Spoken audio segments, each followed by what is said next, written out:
आज के आनंद की जय।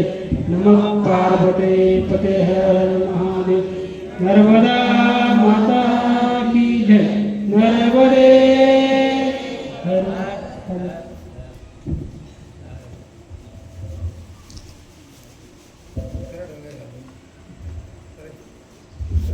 नहीं काही करायचं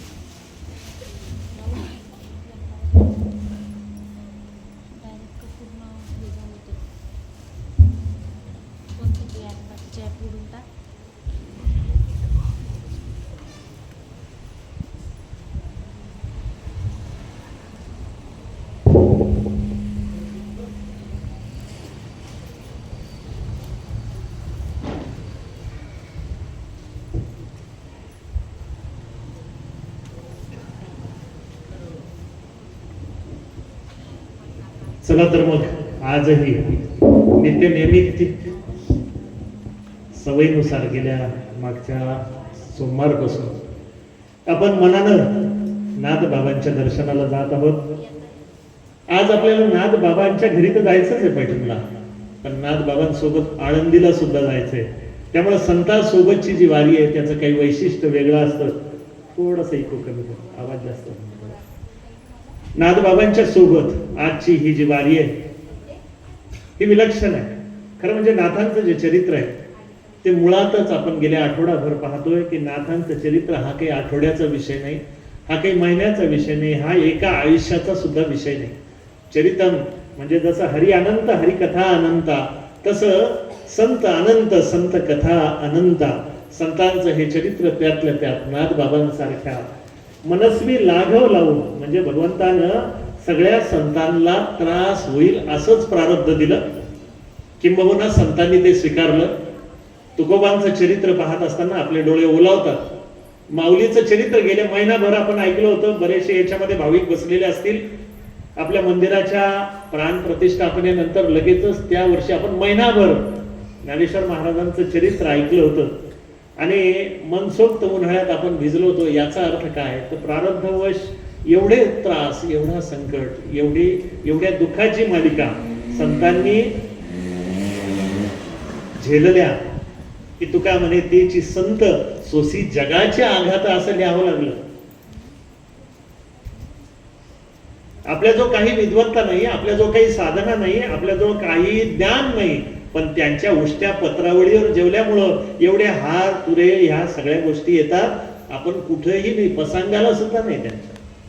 एवढी पराकोटीची प्रारब्ध वशता स्वीकारून महाविष्णूचा अवतार असं जरी असलं, लक्ष्मी त्याच्या पायांतळी असं जरी असलं, तरी जीवन जगून दाखवण्यासाठी संतांनी ज्या लीला केल्या त्या लीला अत्यंत विलक्षण आहे. मला फार आनंद झाला जेव्हा गवाड साहेबांनी मला या बेनगावकर लेखकाचा परिचय करून दिला. 13 एपिसोड गजानन महाराजांचे लिहिणारा हा काय वय आहे त्याचं. म्हणजे पहिल्या भेटीतच त्याला अरे तुरे करावं वाटलं, आपल्या मुलाच्या बरोबरीचा मुलगा, आणि हा 13 एपिसोड लिहितो महाराजांच्या या भूमीमध्ये. निश्चितच या आपल्या परिसरामध्ये काहीतरी चैतन्य असं आहे की महाराज अशा कान्या कोपऱ्यातून छोट्या मोठ्या लोकांकडून मोठी मोठी कामं करून घेतात. त्या पुण्या मुंबईमध्ये माणसांची कमी आहे का. एक मेनगावचा तरुण उठतो आणि 13 एपिसोड लिहितो. काय कुठं कुणाला भेटला असेल, कसं झालं असेल, काय झालं असेल. खरं म्हणजे मला त्याच्या तोंडून ऐकायचं. एकदा जोरदार टाळ्या. आपण हरिभाऊ, नाव काय त्याचं, हा हरिभाऊ, एकदा उभे राहा. मला सगळ्यांना तुम्हाला भेटवायचं. हा एक 22, 24, 23 वर्षाचा तरुण उठतो आणि हे सगळं काम करतो. माझ्या दृष्टीनं हा अत्यंत कौतुकाचा विषय. खरोखर आजच्या एवढ्या सगळ्या सन्मानाचा मालक तोच आहे. माझ्याकडून काय काम झालं, 4 पुस्तकं वाचले आणि 4 पुस्तकाचं धडधड तुम्हाला वाचून दाखवलं. उष्ट्या पत्रावळी करुणिया गोळा दाविला से कळा विद्वत्ताच्या शेजारच्या घरी 1000 बसत 1000 जेवण शेजारच्या घरी जेवायला सांगितलं. मग माझ्यासारख्या हुशार माणसानं काय केलं, माझ्याकडे पाहुणे येणार होते त्या दिवशी, एक नोकर लावला 200-400 रुपये रोजाचा आणि त्याला सांगितलं भाऊ एवढे सगळ्या पत्रावळी आपल्या उखरड्यावर जमा कर. तो म्हणला याचं काय कारण, तुला काय करायचं, 200 रुपये रोज घेतला बस झालं. मग त्यानं त्या सगळ्या पत्रावळी माझ्या उखरड्यावर घेतल्या आणि मी 5-10 माणसं जेवायला सांगितले आणि माझ्याकडे आलेल्या पाहुण्यांकडे सांगितलं आत्ताच लोकांचे जेवण आटोपले. हे 1000 पानं माझ्या घरी जेवले होते का? हे 1000 पानं संतांचे, ज्यांनी हे चरित्र लिहून ठेवलं. मी काय केलं, माझ्या 2000 पानाची ऐपत आहे, पण दाखवत्या 1000 पानं. त्यामुळे चुकूनही देवा माझ्या मनामध्ये हा भाव येऊ देऊ नको की हा चरित्र सांगणारा मी आहे. हा चरित्र सांगणारे तिथं बसलेले निवांत आणि ते बोलत आहे. जसं या माईकवर काही बोला, त्याला काही घेणं देणं नाही. इकडून जो आवाज येतो त्याची प्रतिध्वनी तिकडे उमटते, त्यांचा आवाज आहे. माईक समोर मी उभा आहे, एवढंच फक्त. त्यामुळे तुमच्याकडून मिळालेला सगळा सत्कार माझ्या सद्गुरूच्या चरणाशी ठेवतो, तेव्हा मला बरं वाटत. खरं म्हणजे मी मेनगावकर आणि शेंदुर्लीकर मंडळीचा थोडासा अपराधी आहे. काल मला वातावरण चक्क होताना दिसत होतं, कथा होईल हा विश्वासही होता. तरी मी त्यांना हात जोडून विनंती केली की बाबा तुम्ही काही आज येऊ नका. म्हणजे एक प्रकारे कथा न ऐकवण्याचं पाप हे मीच घेतलं त्यांचं. कारण ते ज्या अंतःकरणातून इथे येत होते त्यांना रस्त्यामध्ये थांबवलं. न जाणो अवकाळी पावसाचे दिवस आहे, कोणाला काही त्रास होईल आणि म्हणून त्यांना थांबवलं. पण त्याचं प्रायश्चित्त पण घेतलं पाहिजे. एखादा अपराध जर केला तर त्याचं प्रायश्चित्त पण घेतलं पाहिजे. म्हणून या गजानन महाराजाच्या व्यासपीठावर शेंदुर्लीकर आणि मेनगावकर परिवाराला सांगू इच्छितो की तुम्ही आवाज द्या. त्या दिवशी संपूर्ण संत चरित्र, मग तुम्हाला तुकाराम महाराजांचं आवडेल तुकाराम महाराजांचं, तुम्हाला माऊली ज्ञानेश्वरांचं आवडेल ज्ञानेश्वरांचं, तुम्हाला विवेकानंदांचं आवडेल विवेकानंदांचं, किंवा तुम्ही म्हणाल गजानन महाराजांचं, तुम्ही म्हणाल चोखोबाचं जनाईचं, किंवा माझ्या नाथबाबांचं. तुम्हाला जेही चरित्र आवडेल तुम्ही फक्त आज्ञा करा. तुमच्या गावाला येऊन पोत्यावरती बसून फक्त माईकची व्यवस्था करा आणि हे फक्त हारपुरे करू नका, एवढी मात्र विनंती करतो. आणि नक्की तुमच्या गावाला यायचंय, कधी यायचं तुम्ही सांगा. म्हणजे मग मलाही बरं वाटेल की तुम्हाला कथेतून मी मोकळवलं नाही. तर चला आपल्या कथेला प्रारंभ करूया. आज खरं म्हणजे खूप उशीर झालेला आहे आणि तुम्ही पण मनातून तयारी करून आलेले की आज उशिरापर्यंत कथेला बसायचे, बरोबर आहे ना? हा, तर त्यामुळे आता चालू द्या, सकाळपर्यंत काही सोडत नाही. चतुश्लोकी भागवत नाथांचा पहिला ग्रंथ झाला. आपण पाहिलं की श्रीमद भागवताच्या 2ऱ्या स्कंदामधल्या 9व्या अध्यायावर नाथाने ती टीका केली, आपल्या गुरु सम्मुख केली. गुरूंचा खूप कृपा आशीर्वाद मिळाला आणि गुरु महाराजांनी उत्तरोत्तर आशीर्वाद दिले. नाथा तुझा जय जयकार होईल, तुझा अकोट कल्याण होईल. अरे राजा, तू स्वतःचं कल्याण करण्यासाठी जन्माला आला नाही, तुझं नाव जे घेतील त्यांचं कल्याण होईल. जे नाथांचं नाव घेतात त्यांच्या जीवनामध्ये कधी अनाथता, त्यांच्या जीवनामध्ये कधी वैफल्य, त्यांच्या जीवनामध्ये कधी दारिद्र्य येणार नाही. कारण नाथ राजा शाश्वताचा, म्हणून त्या शाश्वत राजाला वंदन करू. चतुश्लोकी भागवत हा नाथांचा पहिला ग्रंथ, नाथांचा 2रा ग्रंथ आपण पाहू. 2ऱ्या ग्रंथाची कारण मीमांसा अशी आहे, नाथांचा जो 2रा ग्रंथ आहे तो आहे रुक्मिणी स्वयंवर. आपण श्रीखंड्याचं चरित्र पाहिलं. श्रीखंड्या हा नाथांच्या चरणी इतका रुळून गेला की त्याला आता त्याच्या द्वारकेमध्ये जाणं जीवावर आलं होतं. आई रुक्मिणी माई परेशान होती. किती दिवस नवरा बाहेर गेला म्हणजे त्या शांत बसतील. 12 वर्ष उठून गेले होते. एकदाही स्वप्नामध्ये सुद्धा येत नाही, एवढे विसरून गेले. आपली सोन्याची नगरी विसरले, आपला सगळा कारभार विसरले आणि संत पदाची जोड दे रे हरी, संत पदाची जोड असा हरीला मागतो. पण इथं हरी काय मागतो तर हरी मागतो संत पदाची जोड. उलट झालं होतं. म्हणूनच तर कवी असं लिहितात की नाथाच्या घरची उलटीचं खून, पाण्याला मोठी लागली तहान. अरे ज्या पाण्यानं तहान विजायची, नाथाचं घरचं पाणी असं आहे की त्या पाण्यानं तहान लागते. ती तहान कशाची नंतर पाहू. मग प्रश्न असा पडला की आईसाहेब रुक्मिणीने एक माया केली आणि तिथं 12 वर्ष तपश्चर्याला बसणाऱ्या एका साधूला उठवलं आणि त्या साधूला सांगितलं, अरे इथं काय तपश्चर्या करीत बसला, तुला जर तुझा देव पाहायचा असेल ना तर सांप्रत तुझा देव महाराष्ट्रामध्ये संभाजीनगर जिल्ह्यामध्ये पैठण नावाचं शहर आहे, ज्या शहरामध्ये संत एकनाथ नावाचे साधू आहे.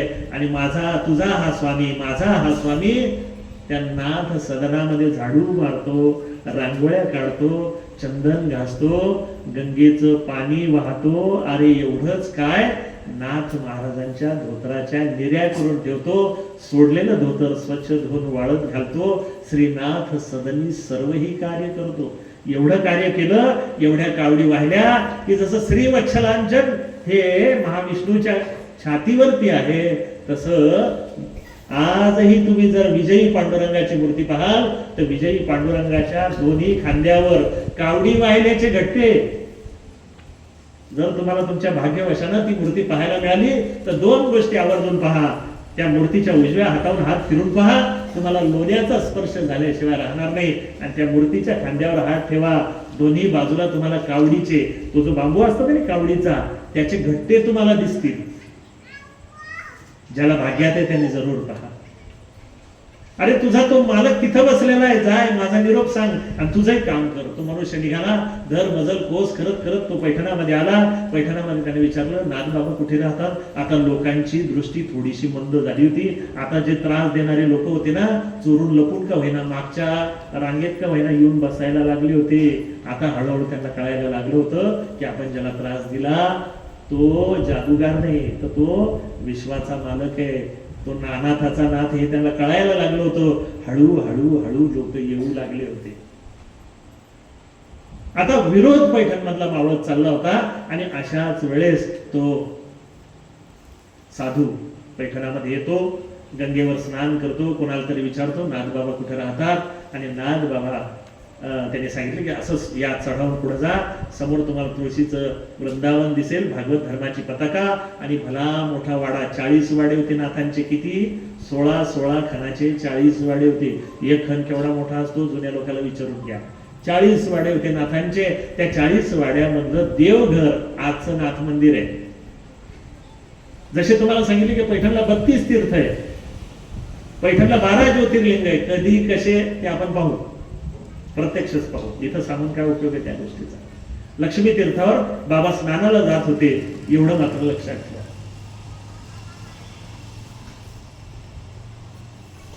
जिथं गाढवाला पाणी पडलं तिथं पण एक तीर्थ आहे. जिथं नाथबाबा आज समाधी घेणार आहे तिथं पण एक तीर्थ आहे, त्याला कृष्ण कमला तीर्थ म्हणतात. 3 तीर्थ मी तुम्हाला सांगून ठेवल्या, मध्येच विचारील, लक्षात ठेवा.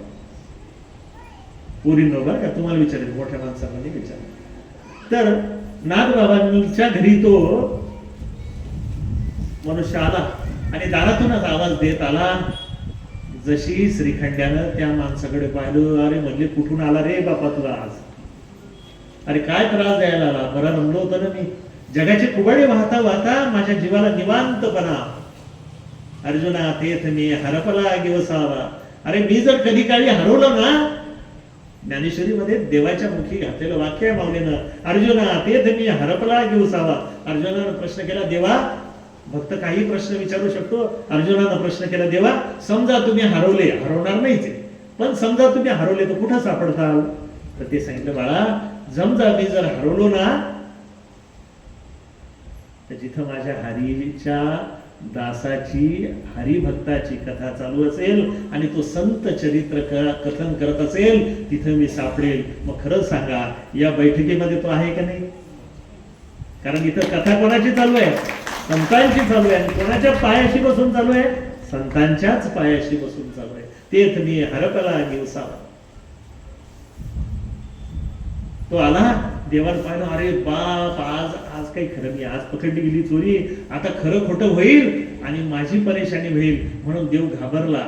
मालकापुढे कोणत्या तोंडाने जावं? 12 वर्ष फसून सेवा केली. माझं रूप जर मी प्रगट केलं असतं तर कदाचित नाथबाबांनी मला सेवा करू दिली नसती. जी माया प्रत्यक्ष श्रीकृष्णानं आपल्या आई वडिलांवर टाकली, ओळखू दिलं नाही. मम माया दुरत्यया, माझी माया ओळखणं अवघड आहे, तीच माया नाथांवर टाकली. 2 दांड्या असतात पण आवाज एकच येतो, है ना. 2 ओठ असतात पण आवाज एकच येतो. अमृतानुभवामध्ये ज्ञानदेवानी हे लिहून ठेवलं, 2 दांडी 1 द्रुती, असं काहीतरी ओवी. अमृतानुभव थोडा समजायला अवघड ग्रंथ आहे. त्याप्रमाणे एकीकडे भगवंत, एकीकडे भगवंताचा अवतार आहे आणि देव घाबरला. आणि जसाही घाबरला तसं उद्धवानं पाहिलं, समोर जो खांब आहे, 2 खांब मी तुम्हाला सांगितले होते. एक खांब होता, विसरलो, पाऊस पडला वाहून गेला. एक खांब होता पुराण खांब, बरोबर. आणि दुसरा ज्याच्यामध्ये देव गायब झाले तो खांब. पैठणला गेलं तर या दोन्ही खांबाला भेटल्याशिवाय, त्यांना आलिंगन दिल्याशिवाय यायचं नाही. त्या खांबामध्ये देव अदृश्य झालेले उद्धवानं पाहिले. त्यांनी नाथबाबाला सांगितलं. नाथबाबांनी एवढं दुःख केलं, अरे देवा काय काय कामं करून घेतलेले मी तुझ्याकडून, कधी माझी पाठ घासून दिली, कधी डोकं घासून दिलं, कधी माझं जानवं आणण्यासाठी जानवं तयार करून दिलं, धोत्राच्या निर्या करून दिल्या. देवा केवढा पापी मी, माझं धोतर धुतलं रे देवा तू. ज्याची अक्षय सेवा करावी असा श्रीखंड्या कधी कधी नाथांच्या पायाजवळ बसे. बाबा किती करता, किती कष्ट करता, म्हणून तू माझे पाय दाबत असे. माझ्या जीवाला लाज नाही वाटली देवा, मी तुझ्याकडून एवढी सेवा केली, धिक्कार असो माझा. माझ्या गिरजाईची पण परिस्थिती काही वेगळी नव्हती. गिरजाई सुद्धा स्वतःला कोसून घेतली. अरे कितीदा आवाज दिले, अरे श्रीखंड्या अमुक कर, अरे श्रीखंड्या चुलीमध्ये धूर झाला रे बाळा, जरा फुंकणीनं फुंकतोस का? चांगल्या चांगल्याचा धूर नीट केलेला आहे देवानं. त्याने म्हणले या जाळाचा काय विषय, 2 मिनिटात फुकणी हातात घेतली आणि धूर एकदम व्यवस्थित. अग्नी नारायण सांगितलं, दरडावून बेटा धूर करशील तर तू येईन मी. अग्नी नारायण हात जोडून सांगितलं, नाही देवा आता वल्ले लाकडं असले तरी जळतील. मोठे मोठे पातळी उचलायला लावले देवा. खरगट भासलं, उष्ट शिळ. कधी कधी अमुक गोष्ट आवडते म्हणून माझ्या शेजारी येऊन बसायचास आणि म्हणायचं माय तुझ्या ताटात बसू दे ना. मग मी म्हणायचे अरे बाबा दुसरं ताट देते ना तुला. तू म्हणायचं नाही मला तुझ्या ताटात बसू दे. मला कधी कधी यशोदा माईची आठवण येते ना, ती मला असंच ताटात घेऊन बसायची. पण आता माझी यशोदा माई म्हणजे तूच. आणि तो येऊन बसायचा आणि कधी कधी आपल्या हातानं गिरजाईला खाऊ घालायचा आणि कधी कधी रुसून बसायचा, माय मीच तुला जेवू घालतो, आज तू मला जेवू घाल ना. मग गिरजाई त्याला जेवू घालायची ढेकर येईपर्यंत. वाटेल ती कामं सांगितले रे बाळा मी तुला. माझ्या मनातून एक इच्छा होती की हे लेकरू आता मोठं होतंय, हळूहळू तरुण होतंय, एक छानशी मुलगी आणावी, आपल्या पसंतीनं आणावी. आणि माझ्या हरिपंडिताचं जसं मी लग्न केलं, माझ्या श्रीखंड्याचं पण मी तसंच लग्न करील, ही गिरजाईची हौस होती. गिरजाई मनात नेहमी नाथ महाराजांना म्हणायची, बाबा एक लक्षात घ्या, तुम्हाला एकच मुलगा नाही बरं, दुसरा मुलगा पण आहे, याचंही लग्न करायचंय. छानशी मुलगी लक्षात असू द्या. तुम्ही माणसं असे तुमच्या कामात गुंतले की तुम्ही घरामध्ये काय चालतं तुम्हाला माहिती नाही. जरा 4 लोकात जात जा. चांगली मुलगी दिसली तर माझ्या बाळाकरता लक्ष ठेवा. आपल्याला श्रीखंड्याचं लग्न करायचंय. श्रीखंड्या तिकडे हसत होता. 16,108 झाले मा 109 कुठं करती. आणि आज अचानक श्रीखंड्या गुप्त झाला. आईला जी तळमळ लागली, रात्रंदिवस ती तळमळ करत राहिली. नाथबाबाच्यानं गिरजाईची तळमळ पावली गेली नाही. ती म्हणली, बाई आता देव तो गुप्त झाला, व्हायचं ते घडून गेलं, आपल्या हातून जे काय व्हायचं ते होऊन गेलं, पण आता त्याला काय इलाज. आतल्या देवानं सांगितलं, इलाज आहे ना बाबा. अरे तुमच्या श्रीखंड्याचे तर 16,108 लग्न झाले होते ना, पण असे कितीतरी लोक आहेत जगामध्ये बिचाऱ्यांचं लग्न व्हावं असं वाटतं. काही मुली असतील, काही मुलं असतील, पण त्यांचं लग्न होत नाही. कितीही कपाळावरची रेग खरतड असली ना, तर अंतःकरणपूर्वक या रुक्मिणी स्वयंवराचं जे पारायण करतील त्यांचं लग्न झाल्याशिवाय राहणार नाही, असा नाथांचा आशीर्वाद आहे.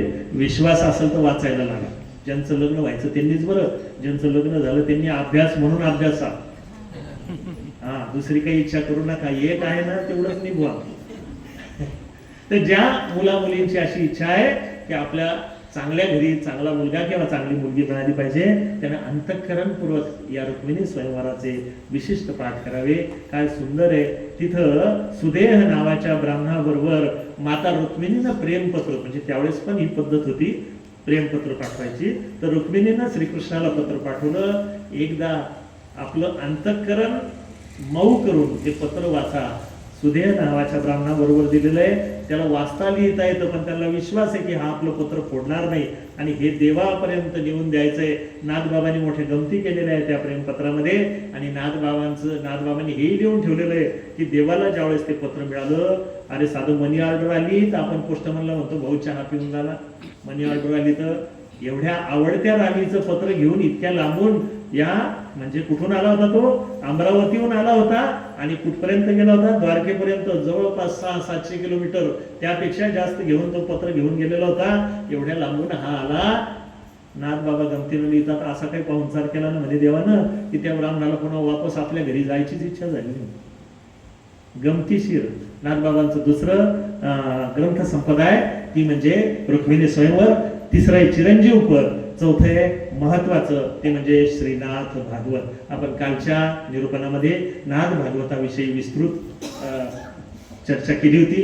ज्यांचं राहिलेलं आहे मी त्यांना शब्द दिलेला आहे की त्यांच्यासाठी पुन्हा कधीतरी ती घेऊ. आज जर त्या कथा घेतल्या तर आजची कथा आपली पूर्ण होणार नाही. त्यानंतर नाथांनी त्यांचा सगळ्यात मोठा असणारा ग्रंथ लिहिला तो म्हणजे भावार्थ रामायण. भावार्थ रामायणाच्या 40,000 ओव्या आहे. किती?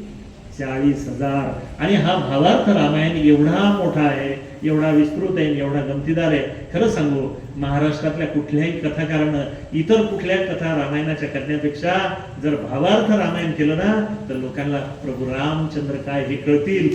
एक गोष्ट अशी घडून येते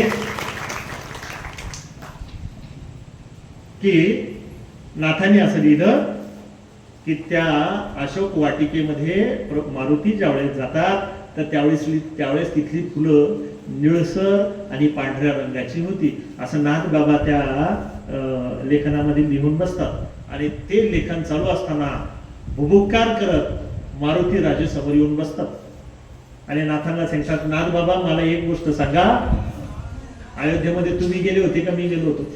कोण गेलो होतं? नाथ बाबा गेले होते? नाही, मारुती राय गेले होते. अशोकवनामध्ये माय सीताला सोडवायला मारुती राजे गेले होते आणि मारुतीला ते फुलं लाल रंगाचे दिसले होते. कोणाचं खरं मानायचं?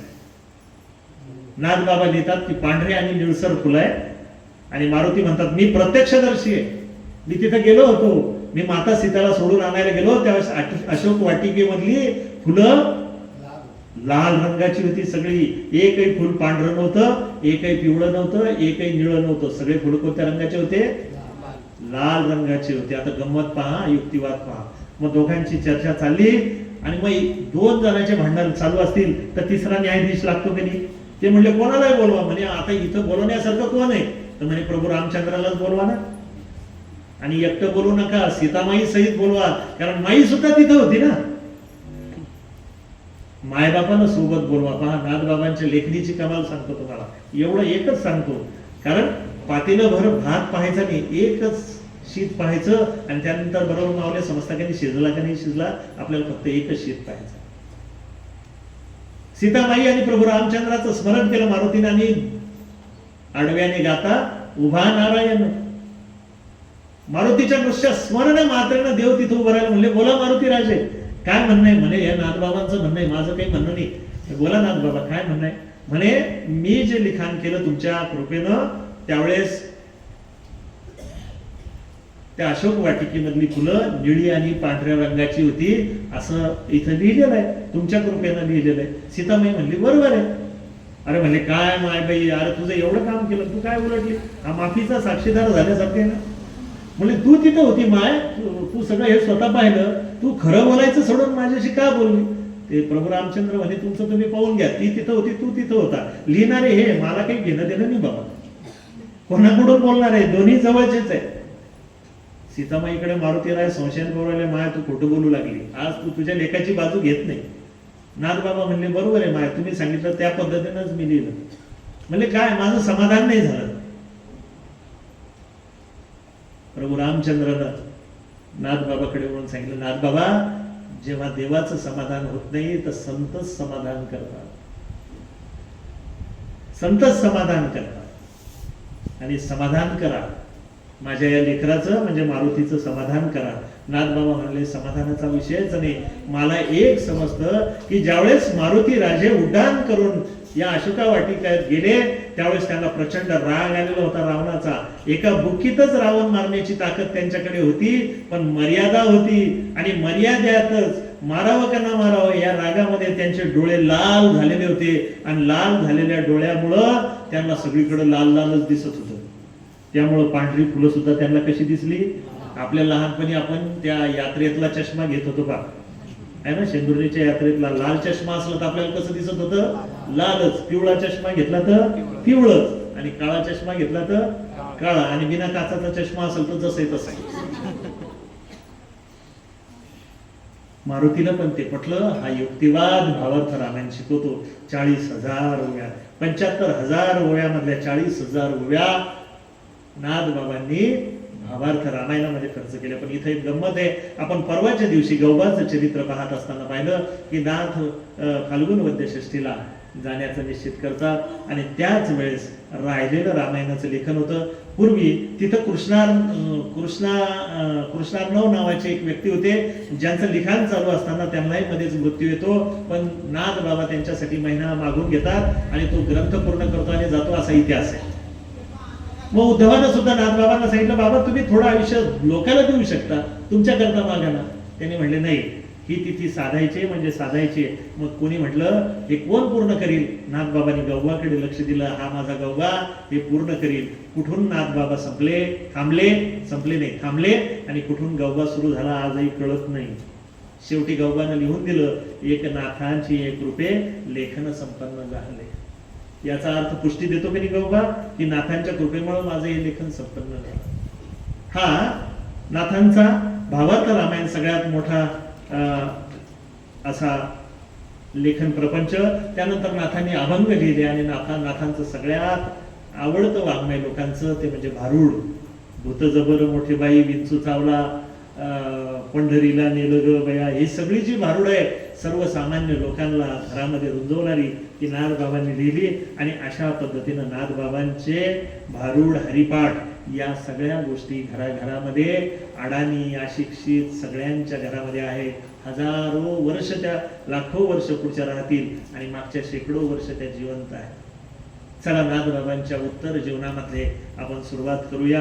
आणि त्या दरम्यान नाथबाबांचा गळा अचानक दुखू लागला.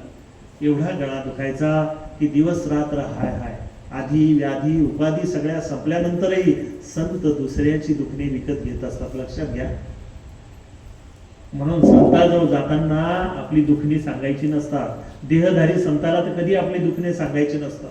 पण आपण माणसं मात्र हुशार आहे. आपण काय करतो, एकदाच त्यांच्या भूखंडी आपलं दुखणं नेऊन घातलं, एक 4 आण्याची साखर वाटली की आपण मोकळं झालो.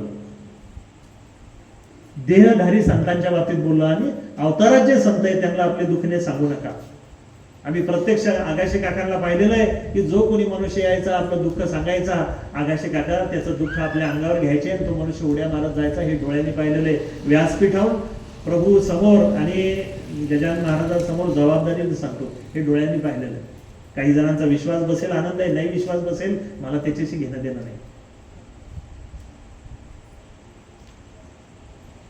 या सगळ्या आधी व्याधी निरसल्या असतानाही नाथबाबांना घशाचा त्रास सुरू झाला. वैद्य झाले, डॉक्टर, त्या काळातले जे शक्य झालं ते झालं. नाथ महाराजांनी ध्यान लावलं, त्यांच्या लक्षात आलं काहीतरी विशेष गोष्ट आहे, जी गोष्ट आपली काहीतरी याच्यामध्ये हेतू आहे. आणि त्या दिवशी रात्री पहाटे नाथांच्या स्वप्नामध्ये ज्ञानोबा येतात. म्हणजे नाथा, विसरलास करे मला, ज्याच्यासाठी तू अवताराला आला ते कार्य अजून बाकी आहे. अजान वृक्षाची मुळी माझ्या गळ्याला लागली रे बाळा, मला चालता येत नाही, हलता येत नाही, ध्यानामध्ये व्यत्यय होतोय आणि तुझ्याशिवाय सांप्रतच्या काळामध्ये कोणी नाही जो मला याच्यातून सोडवू शकेल. कधी निघतोस? नाथ महाराज पटकन उठून मग बसले. बाबा निघालो. पंचांग पाहतो, बायकोला विचारतो, सुट्ट्या लागल्या की येतो, वगैरे वगैरे काही नाही. लगेच निघाले. खरं म्हणजे मी मनापासून आभारी आहे या सर्व मंडळांचं. मनापासून मी असं विचार करत होतो, जेव्हापासून संभाजीनगरला गेलो आम्ही दोघंही विचार करायचो की आपण सेवेला मुक्तो. आपली सगळी मंडळी उन्हातानामध्ये महाराजांच्या पंक्तीसाठी येतात. शेंदुर्णी, मेनगावून लांबून लोक दर गुरुवारी दर एकादशीला वारी करतात. माझ्या माता भगिनी वाढण्याची सेवा करतात. इतर सगळे सण आहे, उत्सव आहे, पदयात्रा आहे, या सगळ्या गोष्टी करतात. मंदिराची सेवा करतात, झाडलोट करतात, पूजा अर्चा करतात, पडेल ते काम करतात, बिनबोभाटपणे करतात, कोणी फोटो काढतात. तर या सगळ्या सेवा, याच्यापैकी आपल्याला कोणतीच सेवा वाटायला येत नाही. आपल्याला मात्र लांब ठेवलं देवाने. पडिलो दूर देसी माझा आठवे मानसी, नको नको कष्ट होतात जीवाशी. माऊली ज्ञानेश्वर महाराज विरहिणीमध्ये जसं म्हणतात, पुनवेचा चंद्र करी अंगाशी उभा रागे माय, तशी मनाची अवस्था कधी कधी व्हायची. आपल्या डोळ्यामध्ये नकळत अश्रू उभे राहायचे आणि एवढं का बांधले गेलो आपण असंही वाटायचं. आणि त्याच दरम्यान इथून फोन आला. त्यांनी विचारलं पण नाही की कथा ठेवायची काय, डायरेक्ट पॉम्पलेटच पाठवलं की या दिवशी तुमची कथा आहे, जमलं तर या. अरे म्हणलं यावंच लागेल बाबा. आणि अशा रीतीनं ही एक चांगली संधी त्यानिमित्तानं अभ्यासाची मला दिली. या सगळ्या श्रोत्यांचे जे तुमचं सगळं काम सोडून जीवाचे काम करून माझी ही बडबड ऐकायसाठी इथे येतात, त्या सगळ्यांना मी मनापासून नमस्कार करतो, मनापासून धन्यवाद देतो. माझ्या नाथ बाबांना विनंती करतो की यांची सगळी स्वप्न पूर्ण कर, चांगली नाही तर वाईटही स्वप्न पडतात, चांगली स्वप्न पूर्ण कर असं सांगतो. चला पुन्हा कथेकडे जाऊ. नाथबाबांना पहाटे स्वप्न पडलं आणि त्या स्वप्नामध्ये ज्ञानदेव येतात. ते सांगतात की बाबा गळ्याला मुळी लागली, केव्हा येतोस? नाथबाबांनी सांगितलं लगेचच. आणि नाथबाबा लगेच उठले. 2:30-3 वाजले होते. उद्धव स्वामी बाजूला होते. आता श्रीखंड्या खांबामध्ये गुप्त झाला होता. तो खांबातूनच पाहायचा काय गंमत चालू होतं. पण दुसऱ्या रूपानं एक अवतार अजून आलेला होता. दाराशी दत्त महाराज तसेच होते. ही सगळी मंडळी नाथांची गंमत पाहत होती. नाथ बाबा उठले, स्नान संध्यादी कर्म उरकलं, गंगेवरती जाऊन आले, देवपूजा व्यवस्थित केली. उद्धवाला सांगितलं की बाबा रे सगळी कामं काज व्यवस्थित पहा, कोणाला उपाशी जाऊ देऊ नको, आलेला मोकलीला अतिथी नेई सुकृताची संपत्ती. बाबा कोणाला आपल्या दारावर उपाशी जाऊ देऊ नको, ही जनार्दनाची कृपा आहे. या जनार्दनाच्या आश्रमातून कोणी उपाशी जाता कामा नये असं सांगितलं. गिरजाईला सुद्धा घरामध्ये लक्ष द्यायचं सांगितलं. गिरजाईनं सुद्धा प्रश्न केला नाही की तुम्ही कधी चालले, किती तारखेचं तिकीट आहे परतीचं, काही नाही. आळंदीला चाललो, कशासाठी चाललो, काय चाललो त्या माऊलीनं पण विचारलं नाही. नाथ महाराजांना बरोबर शिदोरी बांधून दिली. दर मजल मजल करत विठ्ठल रूपाना असणारा दुसरा सेवक नाथ बाबांच्या सोबत आहे. नाथ बाबा जसे घराच्या बाहेर निघाले तसे लोकांनाही वाटलं की चला नाथांसोबत वारी करायला मिळते. खरं सांगू, पुण्यपावन लोकांसोबत वारी करावी, पुण्यपावन लोकांसोबत संगती करावी, पुण्यपावन लोकांच्या सहवासात राहावं, सत्पुरुषाचे श्वासोश्वास अंतःकरणामध्ये भिडवावे, काया वाचा मने चरणासी लागावे आणि अगर्वता करावे. दास्य त्यांचे गावागावातून हजारोच्या दिंड्या नाथबाबांच्या पाठीमागे सुरू झाल्या. त्यांनी विचारलं पण नाही कुठं चालले, काय चालले, काही नाही. गावोगाव नाथ महाराजांनी जावं, रात्री मुक्काम हवा, त्या गावातल्या लोकांनी यावं, सगळ्यांची व्यवस्था करावी, भाजी भाकर प्रत्येकानं आपल्या घरातून आणावी, सगळ्यांनी आदराने ते खावी.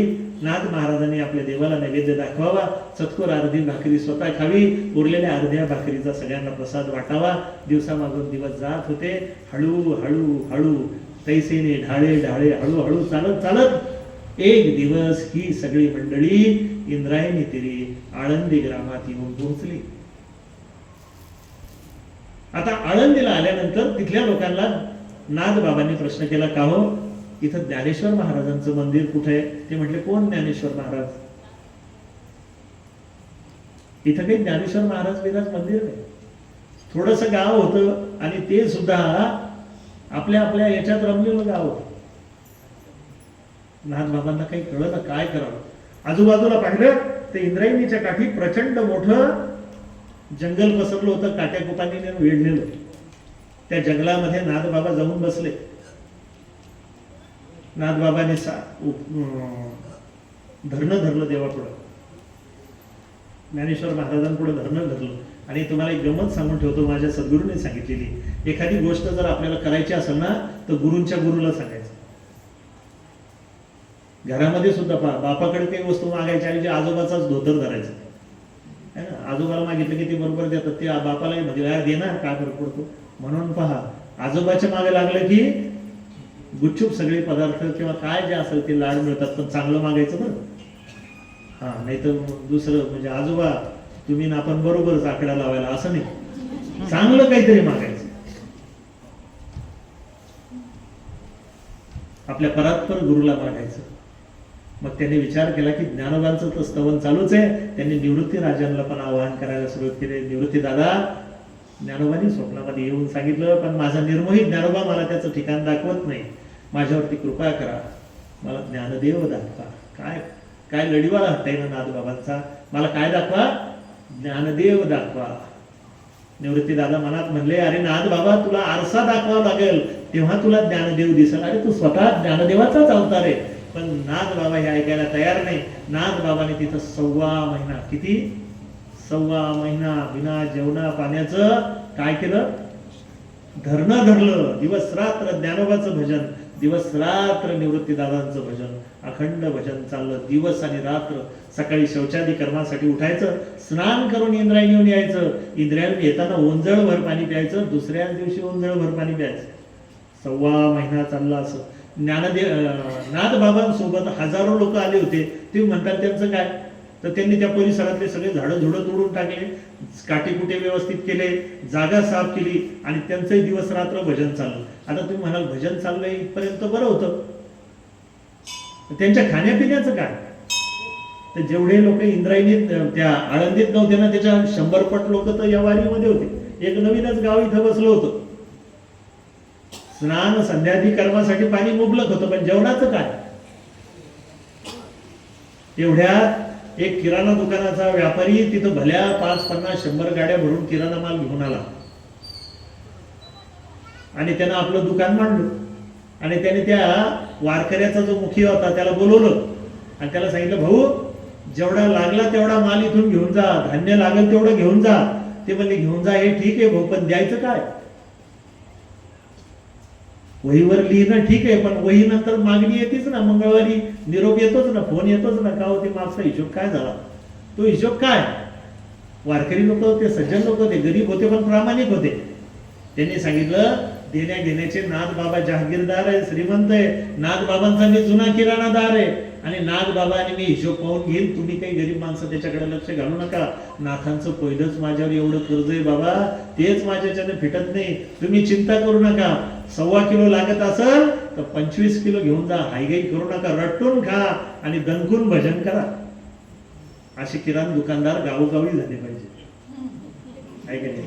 काय वाटेल ते घेऊन जा, चिंता करू नका, नाथ बाबाच्या नावावर लिहून ठेवा. खरंच आपल्यासाठी किती चांगली योजना ही. राजदात गेले वाटतं तिकडे, किराणा दुकानदार आहे, दुसरे किराणा दुकानदार आहे असले, तर चांगली योजना आहे आमच्यासाठी.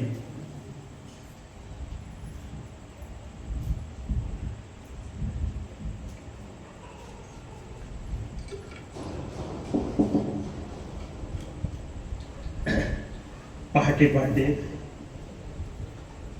ज्ञानदेव स्वप्नामध्ये येतात. म्हणजे बाळा नामदेवाचा अभंग तुला पाठ असताना तू का असं करतो रे? चल असाच समोर ये. आळंदी हे गाव पुण्यभूमी ठाव, दैवताचे नाव सिद्धेश्वर. सिद्धेश्वर 84 सिद्धांचा सिद्ध बेटी मेळा, हा सुख सोहळा स्वर्गी नाही.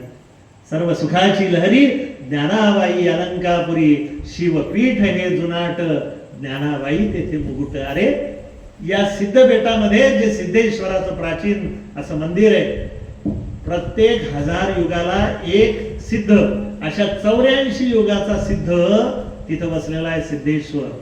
म्हणून आळंदीला गेला आणि सिद्धेश्वराला नमस्कार नाही केला तर माऊलीला ते आवडेल का? सिद्धेश्वराला नमस्कार केला पाहिजे. कधीतरी आपण आळंदी दर्शन हा एक विषय घेऊनच निरूपणाला बसतो.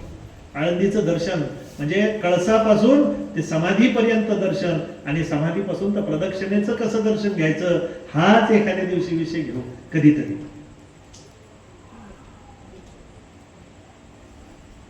उघडीला नंदी देवाचा ढवळा, नामदेव महाराजांनी लिहून ठेवलेलं आहे की जिथं तो नंदी आहे ना मंदिरामध्ये, त्या नंदीच्या खाली तो नंदी असा जर सरकवला तर खाली विवर आहे आणि त्या विवरामधून जायचं, खाली मी बसलेलो ये रे बाळा,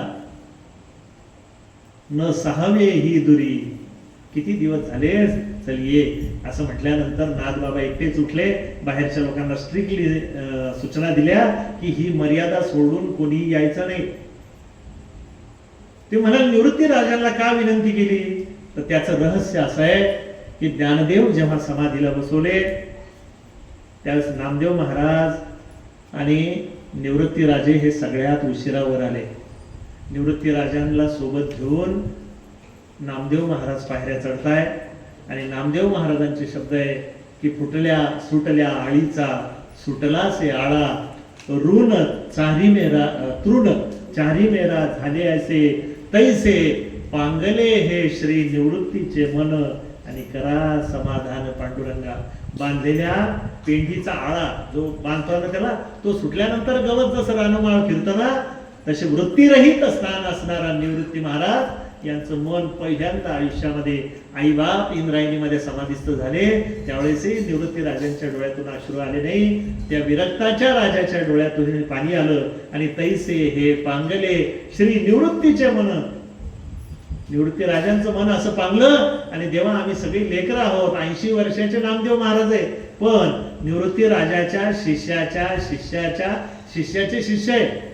म्हणजे किती लहान आहे ते. आणि असा विचार करत असताना तैसे हे पांगले निवृत्तीचे मन करा समाधान पांडुरंगा. निवृत्ती राजांनी मन खंबीर केलं, नामदेवाला हात दाखवला, नामदेवा पुढे चल. नामदेव महाराज पुढे चालले. श्री निवृत्ती राजांनी त्या शिळेशी ती समाधीची शिळा बंद केली आणि येताना आपल्या हातामध्ये ते दंडधारी होते, ते नवनाथ पंथाचे साधू होते. गहिनी प्रसादे निवृत्ती दातार, ते नाथपंथी होते. त्यांच्या हातामध्ये तो दंडा असतो, कोरड्या लाकडाचा, शुष्क काष्टाचा तो दंडा. आणि निवृत्ती राजाने तो दंडा तिथल्या मातीमध्ये टोचला आणि त्याला आज्ञा केली, जो कोणी भक्त माझ्या ज्ञानोबाच्या आश्रयाला येईल त्याचं पोट कल्याण करशील, आणि जो कोणी नानोबाला त्रास देण्यासाठी येईल त्याला शिक्षाही देशील. हेच काम. आणि त्या वाळलेल्या दांड्याला हिरवे पानं फुटले. त्याचंच नाव आहे अजान वृक्ष, ज्याच्या खाली भावधृणी वाचे ज्ञानेश्वरी कृपा करी हरी दयावरी. आळंदीला जो अजान वृक्ष आहे, त्या अजान वृक्षाखाली हजारो स्त्री पुरुष ज्ञानेश्वरीचं पारायण करतात आणि एखादं पान वरून तुटून पडतं आणि त्या वारकऱ्याच्या ज्ञानेश्वरीमध्ये पडतं. तो डोळे मिटून ते पान आपल्या मस्तकाला लावतो. जणू काही निवृत्ती राजाची परवानगी मिळाली की अरे तुझी ज्ञानेश्वरी पावन झाली, तुझी सेवा रुजू झाली. काही लोक, काही वारकरी तर असे पाहिलेले की ते पडलेलं पान खाऊन दिवसभर उपाशी राहतात आणि ज्ञानेश्वरी वाचतात. 7 दिवस पर्यंत वरून पडलेलं पान खायचं आणि 7 दिवसाचा निष्ठावंत, असे निष्ठावंत वारकरी पाहिलेले डोळ्याला. पैठणच्या मंदिरामध्ये बाजूला आता ते बांधकाम झालं, तिथे एक बाजूला एक दोन्ही डोळ्यांनी अंध असणारे बाबा होते. आम्हाला खेळच होता तो. त्या बाबांकडे जायचं, घरून ज्ञानेश्वरीची ओवी जाऊन पाहायची, त्यातली 34वी ओवी पाहून जायची आणि ती ओवी कागदावर लिहायची आणि बाबाकडे जायचं. बाबा माझ्या वडिलांचे चांगले ओळखीचे होते, त्यामुळे ते दुरून जरी आलं तरी ते ओळखायचे. आला का अरविंदा, म्हणजे त्यांना आवाज सुद्धा पाठ होता. मग गेल्यानंतर म्हणायचे की बोल रे बाळा काय म्हणतो. मग मी त्यांना ओवी वाचून दाखवायची. बाबा सांगा बरं किती अध्याय, किती ओवी. त्यांनी असं बोटा असे हे करायची सवय होती त्यांना. ते 2दा-3दा बोटा हे करायचे त्यांनी आणि लगेच म्हणायचे 9वा अध्याय 34वी ओवी.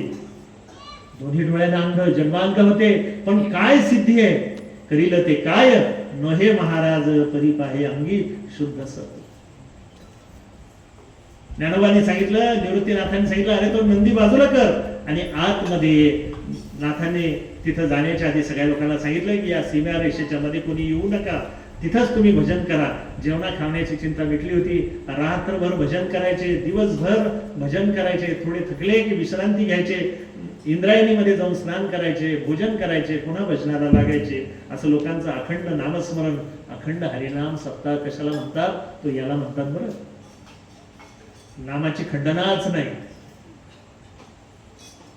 1.25 महिना त्या तपात गेला आणि 3 दिवस आणि 3 रात्री नाथ बाबा समाधीमध्ये. नाथ बाबा लिहितात, श्री ज्ञानदेव येऊनी स्वप्नात सांगितली मात मज लागी, दिव्य तेज पुंज मदनाचा पुतळा, परब्रह्म केवळ बोले तसे, अजान वृक्षाची मुळी कंठासी लागली, येऊन आळंदी स्थळी काढ वेगी. असा अभंग नाथाने तिथं त्या समाधीमध्ये विवरात लिहिला. आणि 3 दिवस आणि 3 रात्री कैवल्य साम्राज्य शिरोमणी असणाऱ्या ज्ञानोबांचा आणि शांती ब्रह्म असणाऱ्या नाथबाबांचा संवाद झाला. तुम्ही म्हणाल काय संवाद झाला. आता इथं फुटक्या माईकानं लता मंगेशकरच्या आवाजामध्ये गाऊन दाखवावं का. माझी काय ऐपत आहे, काय संवाद झाला होता तो. मनाच्या कल्पनेनं आपल्या सद्गुरूला स्मरून विचार करा काय संवाद झाला असेल. तुका म्हणे तेथे होय मनाशी मनाचा संवाद. काय जो झाला असेल तो तुमच्या माझ्या कल्याणाचा संवाद होता, एवढं मात्र नक्की. तो संवाद पूर्ण झाला.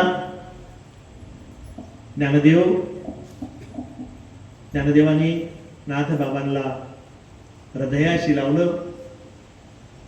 एक अवतार दुसऱ्या अवताराला भेटत होता. दोन्ही महाविष्णूचे अवतार. नाथ बाबांच्या हाती दिव्य कार्य सोपवलं ज्ञानदेवांनी. काही गुज गोष्टी केल्या. नाथांच्या कार्याची स्तुती ज्ञानोबांनी केली. ज्ञानोबांच्या लोकोत्तर कार्याला नाथांनी नमस्कार केला. दोन्ही संत परस्परांना भेटले. दिव्य आनंद झाला. त्या विवरामध्ये तेजपुंज गंध येत होता. जिकून तिकून समयांचा उजेड दाटला होता. त्या ज्ञानोबांची चेहरा प्रचंड तेजस्वी असा चेहरा आणि त्याच तेजानं नटलेले नाथबाबा दोन्हींचा संवाद होत होता. पांडुरंग विटेवरती नाचत होता आणि बाहेर भक्त मेळींचा भजनानंद चालू होता. हा आनंद चालू होता. ज्ञानदेव नाथबाबांना निरोप देतात, बाळा आता तू गेलं पाहिजे, ही ज्ञानेश्वरी घे. लोकांच्या हातामध्ये ही ज्ञानेश्वरी पडली, ज्यानं त्यानं मध्ये आपलं काही काही घुसडलेलं आहे. प्रतिशुद्ध ज्ञानेश्वरी कर, गोदावरी तटी बस आणि माझं हे कार्य पूर्ण कर. नाथबाबांनी ती ज्ञानेश्वरी डोक्यावरती घेतली आणि त्या विवरातून नाथबाबा ज्यावेळेस आले त्यावेळेस लोकांना क्षणभर असं वाटलं हे नाथबाबा आहे का ज्ञानोबा आहे. क्षणभर लोक विश्वासच ठेवीना की हे नक्की आपण ज्यांच्या सोबत आलो ते नाथबाबा आहेत का कैवल्य साम्राज्य शिरोमणी ज्ञानोबा आहेत. लोकांना काही कळना. लोकांनी दोघांचा जय जयकार केला. नाथबाबा भानावरती आले. लोकांनी नाथबाबा भोवती फेर धरून कितीतरी वेळ नाचत होते. त्यानंतर ही स्वारी इंद्रायणीच्या तीरी येते. इंद्रायणीच्या तीरी महाप्रसाद होतो. त्यानंतर नाथबाबांना लोक सांगू लागतात की बाबा, नाथबाबा लोकांना विचारतात, अरे बाबांनो तुमच्या जेवणा खाण्याचं काय झालं. ते म्हणले, बाबा तुम्हीच तर त्या किराणा दुकानदाराला सांगून गेले होते ना, तर त्याने इतकं काही खाऊ घातलं. आणि ते म्हणले, अरे पैशाचं काय. तर त्यांनी सांगितलं, नाथबाबा आणि पाहून घेऊ. चला पटकन शोधा त्याला, त्याचा हिशोब काढून आणा, काय त्याला देऊ. हा हिशोब घ्यायला कुठं बसला होता, हा निघून गेला होता. हा हिशोब घेण्यासाठी आला होता का, पूर्वीचा हिशोब चुकता करायसाठी आला होता. सगळीकडे शोध घेतली पण असा किराणा दुकानदार पुन्हा आतापर्यंत कुठं कोणत्याच गावात सापडला नाही. तुम्हाला सापडला तर मला सांगा, आपण त्याच्याकडे खातं लावून घेऊ. कोणत्याच गावात सापडला नाही. सगळे किराणा दुकानदार महिना, 2 महिना, वर्ष, 6 महिने झाली की आपल्याला प्रेमाने भेटायला येतात, राम राम भाऊ. मग आपल्याला लक्ष देता यायचं राम राम म्हणजे काय. पण असा किराणा दुकानदार मला तरी अजून कुठं भेटला नाही. तुम्हाला भेटला तर जरूर लक्ष ठेवा. आता कधी काळी प्रश्न पडतो, माझ्याही मनाला प्रश्न पडला की ज्ञानोबा कसे दिसत असतील नाथबाबांना. नाथबाबांनी अभंग लिहून ठेवला. कैवल्याचा पुतळा अवत प्रगटला भूतळा, चैतन्याचा जिव्हाळा ज्ञानोबा माझा, साधकाचा माय बाप दरुशने हरे ताप, सर्वाभूती सुखरूप ज्ञानोबा माझा, गुरु सेवी लागी जाण शरण एका जनार्दन, त्रैलोक्याचे जीवन ज्ञानोबा माझा. या एका शब्द चित्रातून आपल्या लक्षात येईल की लावण्याचा पुतळा प्रगटला भूतळा. एक खानदेशी कीर्तनकार आले होते आणि गमतीनं म्हणून सांगतो, त्यांनी कीर्तनाला सुरुवात केली. मी तो परेशानच झालो त्यांचा अभंग ऐकून. आता आपल्याकडे ळला ड म्हणायची पद्धत आहे, पण ह्या बाबांनी जे सुरू केलं, चैतन्याचा पुतळा अवतरला भूतळा, लावण्याचा जिव्हाळा. अरे मुला असं नको रे बाबा, जिव्हाळा भूतळा बितळा हे काय असं. पण शब्द भाषी पडलेले ळला ड म्हणायचं तर म्हटलं असं नका करू माऊली, ते माऊलीचे शब्द येते आपण व्यवस्थित घ्यावं. मग त्यांनी प्रयत्नपूर्वक, त्यांना ळ म्हणताच येत नव्हतं, मग त्यांनी करून घेतलं ते व्यवस्थित, चैतन्याचा पुतळा. तर हा प्रश्न एकदा प्रज्ञाचक्षू गुलाबराव महाराजांना प्रश्न विचारला एका जणानं की कसंही करा बाबा, तुम्ही ज्ञानेश कन्या आहे. गुलाबराव महाराज तुम्ही ऐकून असाल, महाराजांचे दोन्ही डोळ्यानं जन्मांध होते. ज्ञानेश कन्या आणि श्रीकृष्णाची पत्नी म्हणून ते वावरत होते. या गुलाबराव महाराजांना प्रचंड प्रज्ञा होती आणि ते साक्षात ज्ञानदेवांशी बोलत होते. तर गंमत अशी झाली की एका सद्भक्ताने त्यांना विचारलं की आम्हाला ज्ञानोबा कसे ते दाखवा. तोपर्यंत ज्ञानेश्वर महाराजांचं एकही चित्र, एकही मूर्ती अस्तित्वात नव्हती. लक्षात घ्या, आज जे फेटा बांधलेले ज्ञानेश्वर महाराज आपल्याला कसे दिसतात त्या बाबतीत थोडस 2 मिनिटात सांगतो आणि लगेच पुढे चालतो. तर त्यांनी विचारलं ज्ञानोबा कसे दिसतात, तर ते म्हटले तुला दाखवायचंय. आता गुलाबराव महाराज तर दोन्ही डोळ्यांना अंध होते, स्वतः चित्र कसे काढून दाखवणार. ते म्हणले माझ्याकडे असा एक चित्रकार घेऊन ये जो सात्विक आहे, त्याचा आहार शुद्ध आहे, जो इतर काही करत नाही, असा सज्जन चित्रकार शोधून आण. कुणीतरी अकोल्याहून एक असा चित्रकार शोधून आणला, माळकरी चित्रकार. आणि गुलाबराव महाराजांनी त्याच्याकडून 3 दिवस उपास करून घेतले, त्याच्याकडून नामस्मरण करून घेतलं. नंतर गुलाबराव महाराज त्याला एकांतामध्ये घेऊन गेले, छान चित्र, कागद वगैरे सगळ्या वस्तू दिल्या आणि गुलाबराव महाराजांनी वर्णन करावं आणि त्या चित्रकाराने ते चित्र काढावं. चित्र पूर्ण होत आलं की त्यानं म्हणावं बाबा इथपर्यंत झालं, ते आण बरं माझ्याकडे. आणि बाबाने तो असा कागद समोर डोळ्यापुढे धरावा. आता दोन्ही डोळ्यानं जन्मांध आहे आणि तो कागद डोळ्यापुढे ठेवल्यानंतर एक तर तो ती व्यक्ती आपली चेष्टा करत असेल हा एक भाग आहे, नसेल तर त्याला थोडं थोडं दिसत असेल असा एक भाग आहे. पण या दोन्ही गोष्टीने ते संत आहेत, ते कशाला चेष्टा करतील, आणि त्यांना अजिबात दिसत नव्हतं. पण त्यांनी त्याच्याकडे निरखून पाहावं, कधी कधी डोळे बंद करून पाहावं, कधी डोळे उघडे करून पाहावं, आणि त्यानं म्हणाला, अरे चित्रकार, हा हे नाक असं नाही रे बाळा, असं असं काढ. मग त्याला जमलं नाही की हातामध्ये पेन्सिल घ्यावी आणि कसं नाक काढायचं ते काढून दाखवावं, गंमतच आहे. आणि असं करत करत ते चित्र पूर्ण झालं. ते चित्र पूर्ण झालं तर ते कसं छान फेटाय, उच्चासनावर बसलेले, इकडच्या बाजूला लोड आहे, इकडच्या बाजूला लोड आहे, खांद्यावरती असं ते भारी वाराणसीचं तिकडचं असं छान तो रेशमी असा हे, आणि पद्मासनामध्ये बसलेले 17, 18, 16, 17 वर्षाचे ज्ञानोबा.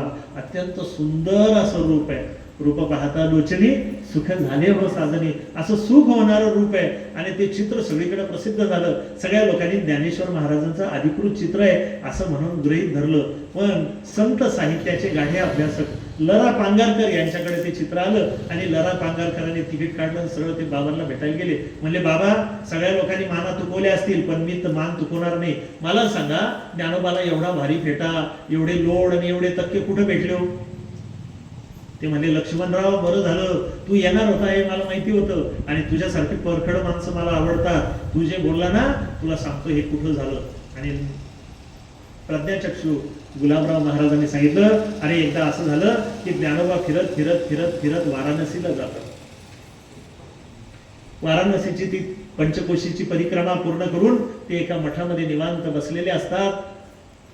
त्यानंतर तिथं त्या वाराणसीमध्ये एक प्रचंड मोठा ज्ञान यज्ञ होतो, आणि त्या ज्ञान यज्ञामध्ये अग्रपूजेचा मान एका महापुरुषाला, योगी माणसाला किंवा साधूला द्यायचा असतो.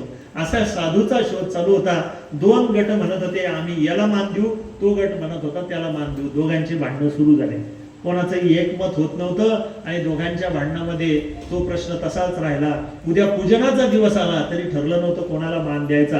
रात्री झोपले, आणि झोपेमध्ये इकडच्या गटाच्याही स्वप्नामध्ये काशी विश्वेश्वर जातात, इकडच्याही गटाच्या स्वप्नामध्ये जातात, आणि सांगतात की उद्या पहाटे सकाळी ब्रह्ममुहूर्तावर माझ्या समोर जो ध्यानस्थ बसलेला योगी असेल त्याला तुम्ही अग्रपूजेचा मान द्या. हे सकाळीच अर्ध्या रात्री उठले, गंगेवरती आले आंघोळीला. स्वप्न पडल्यानंतर हा त्याला विचार, अरे तू कसं काय आला? ते म्हणले, अरे मला स्वप्न पडलं. मलाही पडलं. ते म्हणले, हे पाय, असं काही खोटं सांगायचं नाही. एखादं कसं आहे, आमच्याकडं आम्ही शाळेमध्ये गंमत पाहतो, एखाद्या पोरांना प्रश्नाचं उत्तर येत असलं की 4 पोरं हात वर करतात, आणि मग एखाद्याला विचारतो आम्ही की तू सांग रे, मग तो प्रश्नाचं उत्तर सांगतो, मग 40 पोरं हात वर करतात, आणि याचं ऐकून लगेच 40 पोरांचं उत्तर पाठ होऊन जातं. म्हणजे पोरं अशी बदमाशी करतात. ऐकलं की लगेच सांगायचं. हे म्हणे असं चालणार नाही. एक काम करा, प्रत्येकानं काय प्रश्न आपल्याला स्वप्न पडलं ते कागदावर लिहा, आणि सगळ्यांनी एकदम दाखवा, म्हणजे कोणाची भामटेगिरी काही दिसायचं काम नाही. सगळ्यांनी लिहिलं, आणि सगळ्यांच्या याच्यामध्ये तेच होतं की उद्या पहाटे ब्रह्ममुहूर्तावर काशी विश्वनाथासमोर जो ध्यानी अवस्थेमध्ये बसलेला योगी पुरुष असेल त्याला अग्रपूजेचा मान देतात. यांच्या आंघोळी होत नाही तर दुसऱ्या गटाचे लोक आले, त्यांचाही तोच प्रॉब्लेम. कागद लिहिले, सगळ्यांचं एकमेकाचं झालं. 2 गटाने एकमेकाचं कागद दाखवले. ते म्हणले, यार बरोबर आहे. आता एकमत एवढ्यात झालं की सगळ्यांनी आता काशी विश्वनाथ मंदिरात चला. सगळे काशी विश्वनाथ मंदिरामध्ये जातात, आणि पाहतात तो काय, कैवल्याचा पुतळा अवतरला भुतळा. ते समोर पाहिलं ज्ञानोबाला, आणि त्यांची मती स्थिर झाली.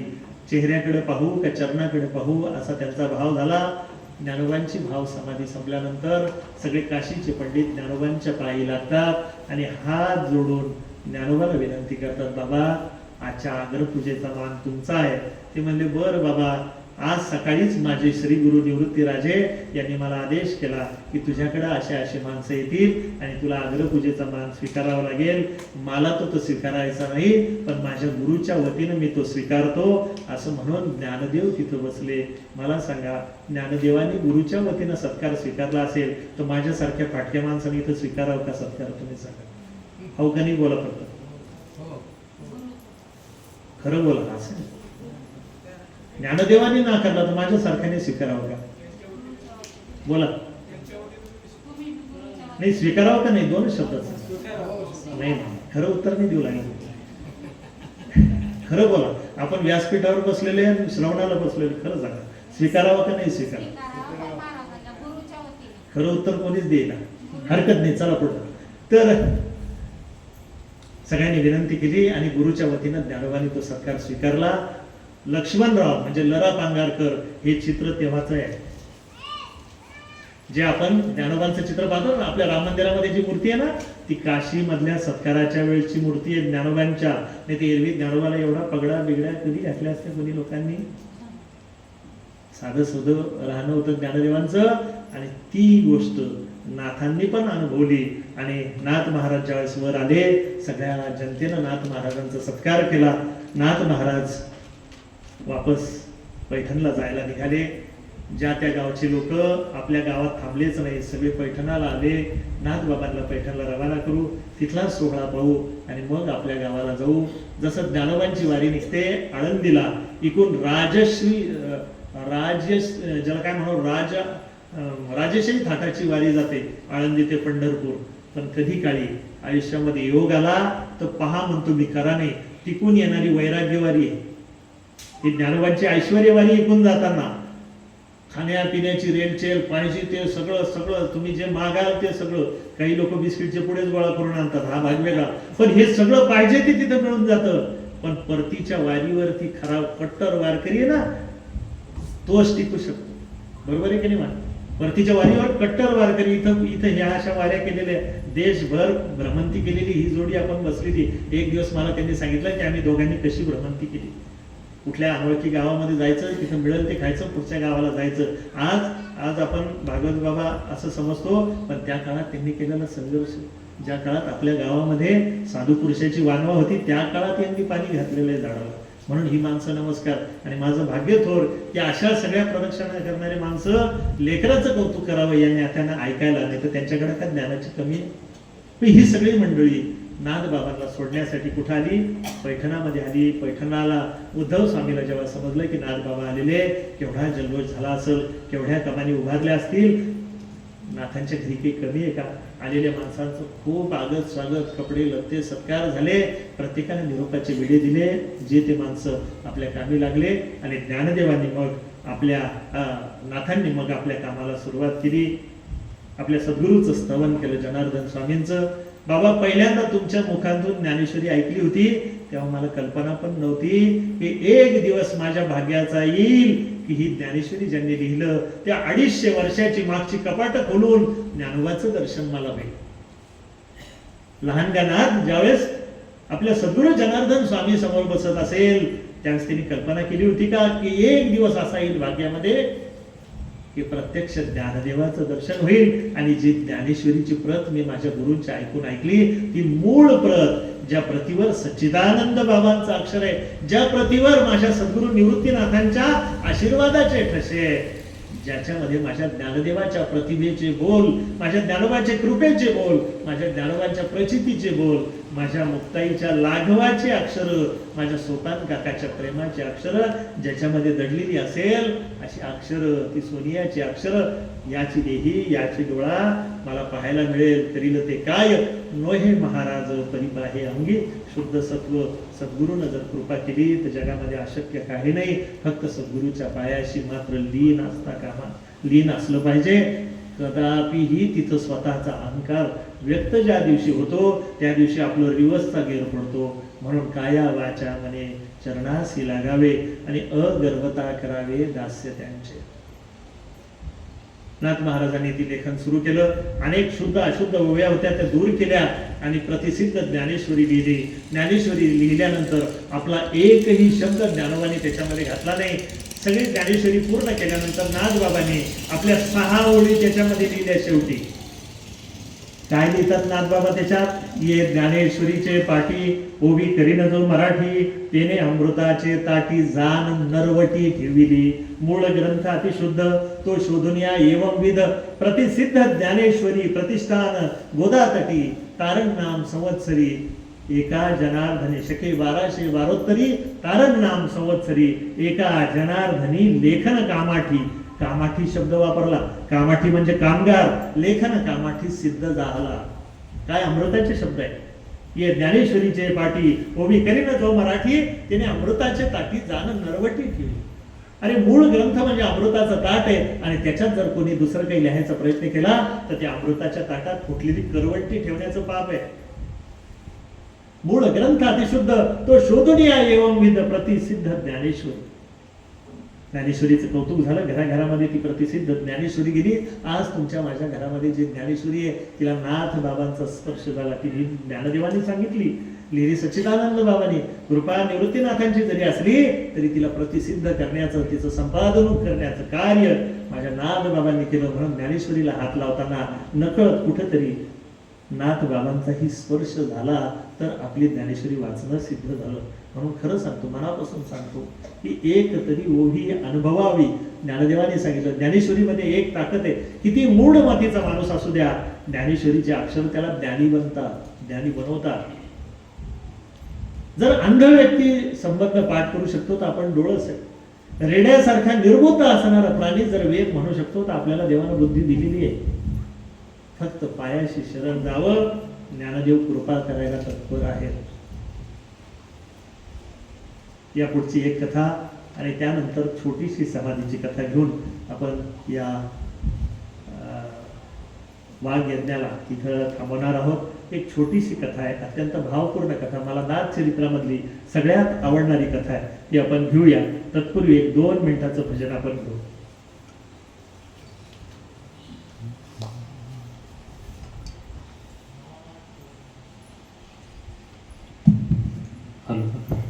नाथ माझे मी नाथांचा, नाथ माझे मी नाथांचा, नाथ माझे संग त्यांचा अमृताचा, संग त्यांचा अमृताचा, नाथ माझे मी नाथांचा, नाथ माझे मी नाथांचा, नाथ माझे.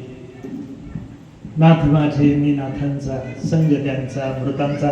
माझे सद्गुरू श्री आगाशे काका यांनी लिहिलेला हा भंग आहे आणि प्रसिद्ध संगीतकार जितेंद्र अभिषेकीचे चिरंजीव यांनी तो गायलेला आहे.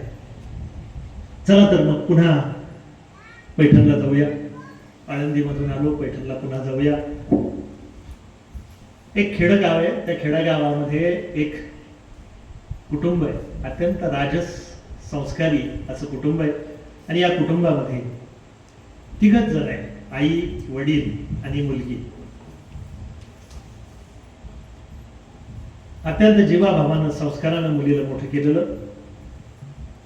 असं म्हणतात मुली लवकर मोठ्या होतात. आपल्याला कळतच नाही की आपली ही छोटीशी बायडी केव्हा मोठी होते आणि केव्हा सासर घरी जाते, कळतच नाही. आपल्यासाठी ती लहानच असते, पण ती पटकन मोठी होते, समजदार होते. आणि ही पण मोठी झाली. आईच्या आणि वडिलाच्या मनामध्ये एकच प्रश्न की देवाने गरिबी पदरी बांधली, पण आपल्या बायडीला, आपल्या मुलीला आपलं जसं भाग्य आहे, आपण ज्या परिस्थितीमध्ये दिवस काढले, कुठल्याही मायबापाला वाटतं की तो त्रास आपल्या लेकरांना येऊ नये. आणि त्यांनी विचार केला की आपलं जसं असेल तसं आपल्या प्रारब्धानं झालं, पण माझ्या मुलीचं कल्याण असावं म्हणून त्यांनी असं स्थळ शोधायला सुरुवात केली. आणि तिच्या नशिबानं तिला इतकं सुंदर स्थळ मिळालं. सगळ्यात महत्वाचं स्थळ कुठलं हे पाहिल्याबरोबरच ते खुश झाले. कुठलं स्थळ होतं? तर स्थळ होतं पैठणचं. आपण पैठणच्या पुरी करून आणल्या हा भाग वेगळा. या मुलीला कुठलं स्थळ सापडलं? पैठणचं. वडील 50% नाही 95% वडील खुश झाले. पैठणला मुलगी चालली. सावकाराच्या घरी मुलगी चालली होती. इथं आठवड्याला 4थं भर ज्वारी घरामध्ये यायची, एवढं धान्य होतं, पण इथं धनधान्याची रेलचेल होती. नौकर चाकर होते, घरामध्ये काही कमी नव्हतं. बापाने विचार केला या घरामध्ये मुलगी देऊ का नको देऊ. आईनं पण विचार केला. जवळ ते मनामध्ये ठरवायला लागले की नको, एवढ्या श्रीमंत घरी जर मुलगी दिली तर आपल्याला तिथं जाण्याचा त्रास होईल. रात्रभर आई वडील विचार करत राहिले आणि सकाळ होता होता मुलगी झोपी गेलेली. रात्रभर त्या दोघांचे संवाद चालू, काय करावं तू सांग. वडील म्हटले अगं तिच्या नशिबानं प्रारब्धानं हे सगळं तिला भोगायला मिळतंय तर मिळू दे ना. आपण तिच्या घरी गेलो काय आणि न गेलो काय फरक पडतो? ती म्हणले तुम्ही बापाचं काळीज आहे, तुम्हाला काय लागतं? तुम्ही असं बोलू शकता, पण खरं सांगतो मावले हो, बापाचं काळीज पण नरम असतं, फक्त ते अनुभवावं लागतं है ना. बाप काय राक्षसी काळजाचा असतो का? फक्त एवढं आहे की तुम्हाला रडता येतं आणि तो रडत नसतो, एवढाच फरक आहे.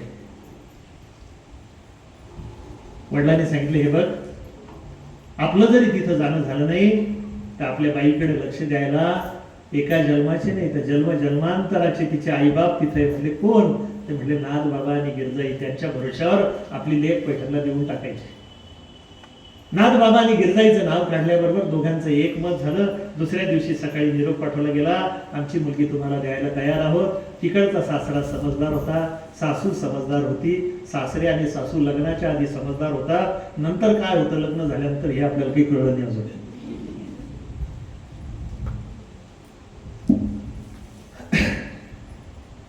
लग्न झालं, सगळं त्यांनी करून घेतलं, काही यांच्याकडे करायचं ठेवलं नाही. छानसा आहेर बाहेर ह्या मुलीच्या आई बापाला दिला. मुलगी रवाना झाली, तेवढंच शेवटचं त्यांचं दर्शन. त्यानंतर त्यांनी मुलीला कानामध्ये सांगितलं, बाळा तुझ्या घरी आता हे पहिलं आणि शेवटचं, याच्यानंतर तुझ्या घरी येणार नाही. मुलीला ते शब्द आघात होत होते कानावरती. बाळा आम्ही तुझ्याकडे येणं म्हणजे तुझ्या घराला कमीपणा आणणं, आणि तो कमीपणा आम्ही आणणार नाही. कधी काळी आपल्याला जुनागडच्या काय नाव नरसिंह मेहताचं चरित्र सांगायची सेवा मिळाली ना, तर नाथ बाबा आणि नरसिंह मेहतामध्ये थोडासा फरक आहे. नाथ बाबा म्हणजे नाथ बाबा, तुकाराम बाबा आणि नरसिंह मेहता तिन्ही वेगवेगळे, म्हणजे ह्या तिन्ही चरित्रामध्ये फार वेगळा फरक आहे. पण कधी काळी आपण ते चरित्र सुद्धा मला फार आवडतं, नरसिंह मेहताचं चरित्र. तर त्यांनी सांगितलं, बाळा कधी काळी तुला बाबांची आठवण आली, आईची आठवण आली, तर नाथ महाराजांकडे जात जा. हे तुझे जन्मांतराचे आई बाप आहे, आम्ही तरी एका जन्माचे आहोत, पण त्यांच्याकडे जात जा. आठवण आली की त्यांच्याकडे जात जा. सुखही आम्हाला सांगू नको तुझं, आणि तुझं दुःखही आम्हाला सांगू नको, असं म्हणून मुलीला निरोप दिला. मुलगी रडत रडतच माहेरच्या आठवणी काढत काढत तिच्या सासरी गेली. सासरचे सुखाचे दिवस सुरू झाले, पण लवकरच तिच्या असं लक्षात आलं की सासू सासरे तर सज्जन आहे, पण ज्याचा हात धरून मी या घरात आले ते बदमाश आहे. ते महाराज सकाळीच ज्या घरातून रवाना होता, तर उत्तर रात्री कोणीतरी 2-4 लोक त्यांना घरी आणून सोडतात, तेव्हाच ते घरी येतात. म्हणजे जाताना त्यांना घर लक्षात असतं, पण येताना त्यांच्या घर लक्षातच राहत नाही. असं औषध ते घेऊन येत असतात, कुठलं ते मला माहिती नाही. तर असा त्यांचा कार्यक्रम चालू झाला. दिवसेंदिवस हे लक्षणं वाढत होते. सासू सासरे वृद्ध झाले होते. कालगतीनं ते दोघही जण कालवश होतात. जाताना पोरीला जवळ बोलवतात, बाई पोराला समजवण्यामध्ये काही अर्थ नाही, तो आमचं ऐकलं नाही, ऐकणार नाही, आणि ऐकल अशी आम्हाला आता अपेक्षाही राहिली नाही. पण बाळा तू संस्कारी घरामधली आहेस.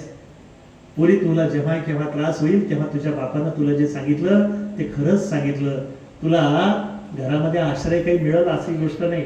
जो बहिणाबाई चौधरीनं फार सुंदर लिहून ठेवलं, जो देत नाही आसरा त्याने सासरा म्हणू नये, आणि जिले येत नाही आसू तिले सासू म्हणू नये. काय त्या अडाणी बाईला कसं कळलं ते समजा. म्हणून आसरा देतो तो सासरा, आणि साध्याही गोष्टीनं आपल्या सुनेच्या बाबतीत जिला त्रास होतो ती सासू. बाई तू एक काम कर, तुझ्या बाबांनी तुला सांगितलं ना की काही त्रास झाला की नाथ बाबांकडे जात जा, आमची खुली परवानगी आहे बरं तुला, नाथ बाबांच्या घरी जात जा. ती मुलगी पण तिचा नवरा गेला बाहेर की हिनं घरचे सगळे कामं करावे, सगळ्या गोष्टी कराव्या, आणि नाथ बाबांच्या प्रवचनामध्ये निवांत जाऊन बसावं.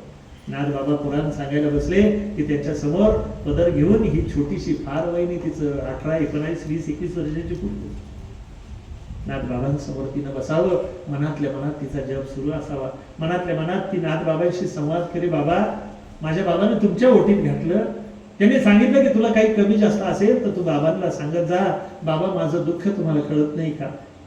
मी असं ऐकलं की नाथ महाराज त्रिकालदर्शी आहे, भल्या भल्यांचा. अरे नाथ बाबा तुम्हाला गाढवाचं दुःख कळलं, त्या रंडत त्या उन्हात रडणाऱ्या त्या बाळाचं दुःख तुम्हाला कळलं. गळ्यामध्ये तो खोडा अडकलेला तो कैदी घसडत घसडत तुमच्या दारापर्यंत येतो, आणि तुमच्या दारापर्यंत गतप्राण होण्याला आलेल्या तुम्ही त्याच्या मुखामध्ये देव दर्शनाचं पंचामृत त्याच्या मुखामध्ये ओततात. बाबा तुम्ही त्याला जिवंत केलं, या सगळ्या गोष्टी मी ऐकल्या, या सगळ्यांचं कल्याण तुम्ही केलं. बाबा माझं दुःख तुम्हाला दिसत नाही का? ही पण पक्की होती. बापानं सांगितलं होतं दुःख सांगायचं नाही म्हणून तोंडानं सांगत नव्हती, पण मनातल्या मनात बोलत होती. आणि नाथबाबांना ते कळत नसेल का? फक्त योग्य वेळ यावी लागते. आपण गजानन महाराजांसमोर नवस करतो, आपण साईबाबांसमोर नवस करतो, आपण पांडुरंगासमोर नवस करतो, त्यांना कळत नाही का? ते लक्ष देतात आणि ते तुम्हाला सांगतात, भाऊ योग्य वेळ येऊ दे. जर शेतात पेरायचं असं तर उन्हाळ्यात पेरून फायदा नाही, थोडा पाऊस पडू दे, नंतर तुझं काम करू ना. पण आपल्याला दम नसतो. काळ्या उन्हाळ्यामध्ये आपण म्हणतो देवा पेरणीला जाऊ का, तर ते हाव म्हणतील का? खरं सांगा, किती मोठा नवस केला, 1.25 किलो काय 125 किलो जरी पेढे वाटले तरी ते योग्य होईल का? ते सांगतात योग्य काळाची वाट पहा. मनातल्या मनात ती पोरगी नाथबाबाला रोज आली की तिचा कार्यक्रम तोच, बाबा माझं दुःख मी तुम्हाला सांगणार नाही, काही बोलायचे आहे पण बोलणार नाही, देवळाच्या दारामध्ये भक्ती तोलणार नाही, काही बोलायचे आहे पण बोलणार नाही. ती पण पक्क्या गुरुची चिली होती, संस्कारी आई बापाची लेक होती. आणि तिनं आपल्या सद्गुरू समोर बापासमोर काही सांगायचं नाही, हे बापाला दिलेलं वचन पक्क पाळलं होतं. मनातल्या मनात ती रोज नमस्कार करायची, गिरजाईकडे जायची. माझी गिरजाई तिच्या तोंडावर हात फिरवायची, बाळा दिवसेंदिवस खराब होतेस, काही त्रास आहे का ग तुला? जवळ घ्यायची.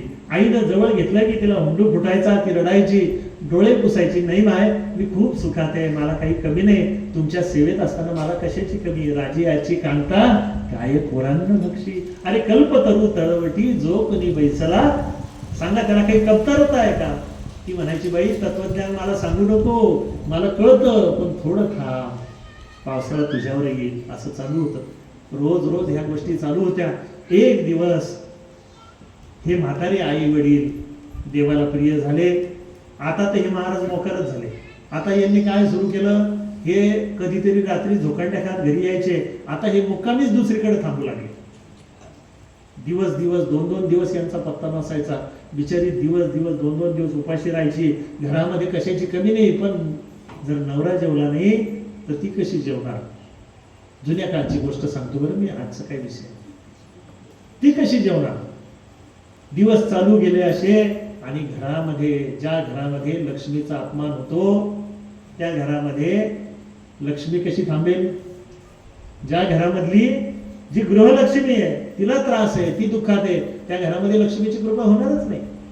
आणि झालं असं की हळूहळू घराला उतरती कळा लागली आणि घरामधलं एक एक एक एक वैभव जायला लागलं. अनंत हस्ते कमलावराने देता घेशील किती 2 कराने, या अर्धी म्हण झाली. अनंत हाताने देव द्यायला लागला तर 2 हाताने किती घेताल याचं उलट करा. अनंत हस्ते कमलावराने घेता सांभाळशील किती 2 कराने. 1000 हाताने जेव्हा दिलेलं देव काढून घ्यायला लागतो ना, तर 2 हाताने सांभाळता येईल का? ते सगळं सोडून द्यावं लागतं. आणि परिस्थिती अशीच झाली. माडी विकली, शेती विकली, गडी विकली, घरातलं सोनं नाणं गेलं, घरातले भांडे कुंडे चालले, सगळं चालत चालत चालत अशी परिस्थिती आली की भला मोठा वाडा होता तोही गेला आणि आता एका 10 बाय 10च्या खोलीमध्ये प्रपंच सुरू झाला. तरी याचे डोळे उघडत नव्हते. रोज सकाळी यानं त्या नाचणाऱ्या बाईच्या माडीवरती जावं, तिकडंच मुक्कामी थांबावं. त्या बाईला आता याचा राग यायला लागला. जोपर्यंत पैसा येत होता तोपर्यंत लाड, पैसा संपल्यानंतर कशाची लाड? तिने सांगितलं, अरे नुसताच येतो, अरे निदान जेवायचं तर घेऊन येत जाय घरून, आपल्यासोबत 10, 15, 20 जण आहे, या सगळ्यांचा डबा घरून येत जाय. मग त्यांनी ठरवलं की त्याच्या बायकोला सांगितले, उद्यापासून माझा 10, 15 जणांचा डबा देत जाय. त्या डब्याची काय व्यवस्था करायची? किराणा दुकानात जायचं की इथं काय नाथबाबाचं दुकान आहे का? पण करून देत जाय. बिचारीने काहीतरी घरातलं मोडावं, डबा तयार करावा 10, 15 जणांचा. किमान या डब्यामुळे तरी आपला नवरा जेवण, या अपेक्षेनं तिनं ते सगळं द्यायला सुरुवात केली. रोज हा 15-20 जणांचा डबा असा डबेवाल्यासारखा घेऊन जायचा, तिकडंच जायचा आणि रात्री केव्हा तरी वापस यायचा.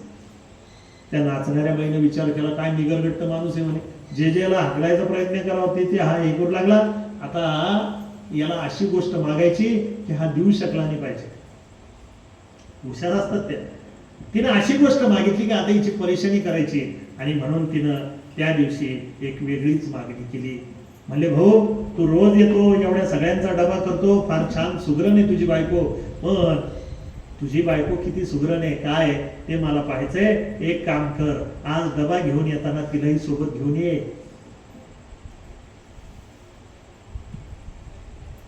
खरं सांगा, गजानन विजयामध्ये एक ओवी येते, प्रतिवर्तेसी का शोभणार शेजार कसबिनीचा, लिहिलेली एक ओवी आहे. आठवते का? गजानन विजय ग्रंथामध्ये एक ओवी येते. जे गजानन विजय ग्रंथाचं पारायण करता आहे ना ही ओवी. अरे पतिव्रतेला असा शेजार चालेल का? शेजार चालणार नाही तर तिच्या घरी जायचंय. डोक्यावर कुऱ्हाड पडल्यासारखं झालं आणि त्यांना आज्ञा देऊन ठेवली, हे पाय मी आता बाहेरून येतो, 2 तासाच्या आत 4 तासाच्या आत स्वयंपाक कर आणि डबा घेऊन माझ्यासोबत तूही चाल. ती म्हणली, एक काम करा तुम्ही या लवकर, तोपर्यंत मी स्वयंपाक करते, असं ती बोलली. तो बाहेर गेला. तिने देवपूजा केली, देवाला नमस्कार केला. मनामध्ये एक निश्चय पक्का झाला होता की काही केलं तरी त्या माडीवरती जायचं नाही. हा मनाशी घट्ट निर्धार झाला होता. घराच्या बाहेर निघाली, मुख्य रस्त्यावर आली, डोक्यावर पदर घेतला होता, डोळ्यातले अश्रू कोणाला दिसू नये. चालत चालत थोडीशी डावीकडे वळणार, तोच आठवण आली, एकदा शेवटचं बाबांना पाहून घ्यावं, एकदा माईच्या गळामध्ये पडावं, एकदा विजयी पांडुरंगाचं दर्शन घ्यावं, एकदा त्या श्रीखंड्याच्या खांबाला क्षेम द्यावं, पुराण खांबाशी बसून 10 मिनिटं बसावं, एकदा त्या हौदाला नमस्कार करावा आणि त्यानंतर नाथबाबांच्या पायरी उतरून सरळ गंगेवरती जावं आणि आपल्या जीवाचं जे काय करायचं ते करून टाकावं. निर्धार पक्का झाला होता. नाथबाबांच्या मंदिरामध्ये ती आली. आपण दुसऱ्या दिवशीच्या कथेमध्ये पाहिलं की नाथ महाराजांच्या घराला लोक नाथ मंदिर म्हणतात, नाथांचं घर नाही म्हणत. जेव्हा नाथ बाबा होते तेव्हापासूनच ते मंदिर आहे. आज तर मंदिर आहे, यात काही संशय नाही. नाथ बाबांच्या मंदिरामध्ये ती मुलगी येते. आजपर्यंत नाथ बाबा तिच्याशी बोलत नव्हते, फक्त तिच्याकडे पाहत होते, मनातल्या मनात तिचा संवाद ऐकत होते. आज ती आल्या आल्या तिला म्हणते, बाळा अरे तुझी सकाळची वाट पाहतो, आज काय कुणास ठाऊक मला तुझी खूप आठवण येते, ये असं माझ्या समोर बैस. आतापर्यंत पाठीमागे बसणारी ती पोरगी आज नाथबाबांनी तिला समोर बसवलं, बाळा माझ्या समोर बस ना. तिचं अंतःकरण उमळून येत होतं आणि काय कुणास ठाऊक ती आली, नाथांच्या समोर बसली. म्हणली, पोरी कशी आहेस, बरी आहेस ना? मानेनं होकार दिला. थोडा वेळ तसाच गेला. नाथबाबांनी निरूपणाला सुरुवात केली. तिचं निरूपणात काही लक्ष नव्हतं. आज ती मनातल्या मनात काही म्हणत नव्हती. बाबा तुम्हाला काही वाटत नाही का? तुमचं माझ्याकडे लक्ष नाही का? तुम्ही मला टाकून दिलंय का? असं जी नेहमी बोलत होती आज काहीच बोलत नव्हती. आज ती मुकी झाली होती. आज तिच्या मनामध्ये एकच प्रश्न चालू होता की आज शेवट असा तिचा मनातला संकल्प चालू होता. नाथ महाराजांनी निरूपण आटोपत केलं. सगळे लोक गेले. नाथबाबा तिला म्हणले, बाळा जेवलीस का ग? आतापर्यंत कोणी विचारत नव्हतं. दिवस दिवस उपाशी असायचे हे लेकरू, पण कधी कोणाला वाटलं नाही की जेवली का. कारण हे कोण विचारू शकते? एक तर माई विचारू शकते, नाही तर बाप विचारू शकतो. दुसरं कोण विचारणार जेवली न जेवली? तिनं मानेनच नकार दिला. म्हणजे बाळा आज तुझ्या आईनं मी ठरवून टाकलं की आज आपली लेक येईल ना, तिच्या सोबत जेवायचं. आज तुझा दिवस आहे बाळा. ती म्हणजे, बाबा दिवस तर आहे पण कोणता हे मला तुम्हाला माहिती नाही म्हणून तुम्ही असं बोलता. ती म्हणजे मला सगळं माहिती आहे तुझ्या मनामध्ये काय चालू आहे. असं बोलल्याबरोबर तिनं पायावरती डोकं ठेवलं. बाबा मग तुम्हाला जर माहिती आहे तर मग काय आहे असं होतं? अरे बाळा एक दिवस यावा लागतो ना घडा भरायला. आज तो आलेला आहे, काही चिंता करू नको. चल. आज नाथबाबांनी तिला पांडुरंगाला नैवेद्य दाखवलेलं ताट दिलं. माझी गिरजाई तिला घास खाऊ घालते. तिच्या घशाखाली घास काही जात नाही. तिचं मन भरून आलेलं आहे, अंतःकरण भरून आलेलं आहे. नाथबाबा म्हटले, बाळा तू जर उपाशी राहिली तर आम्हालाही उपाशी राहावं लागेल. त्या दिवशी नाथबाबांनी आपलं व्रत बीत, कारण मुंज झाल्यानंतर कोणाच्या सांगती बसायचं नसतं. नाथबाबांनी आपलं सगळं व्रत बाजूला ठेवलं. माणसाचं मन राखणं याच्यासारखं सुंदर व्रत जगामध्ये कोणतं नाही. नाथबाबा तिला म्हणले, बाळा ये, आज मला अशी इच्छा आहे माझ्या पोरीच्या ताटामध्ये बसावं. आणि नाथबाबा आणि ती पोरगी दोघे एका ताटामध्ये बसले. दूध भात सर्वा नाथा घरचे भोजन, सारा गाव पंगतीला दूध भात सर्वामुखी आग्रहाने भरवला. नाथ महाराज तिला जेवून घेवताय. किती दिवसाची भुकी आहेस ग बाळा. बक बक ती जेवत होती. आधाशीपणे ते खात होती. कृपेचा सगळा अमृताचा साठा आपल्या अंतःकरणामध्ये साठवून घेत होती. आज प्रत्यक्ष नारायण तिला प्रसन्न झाला होता. तिची सगळी अवदसा, तिची सगळी अवकाळ, तिची सगळे त्रास सगळी फिटली होती. आज ती पूर्णपणे नारायणाची लेक झाली होती. आणि तिचं जेवण झाल्यानंतर नाथबाबांनी आपल्या घरामध्ये आदेश दिला, अगं नुसतं लेकीचं पाहती, जावयाचं कोण पाहणार? ती म्हणले, अहो तुमची सांगायची गरज आहे का? सासूला जावयाची जास्त किंमत असते. साळुंखेताई बरोबर आहे ना?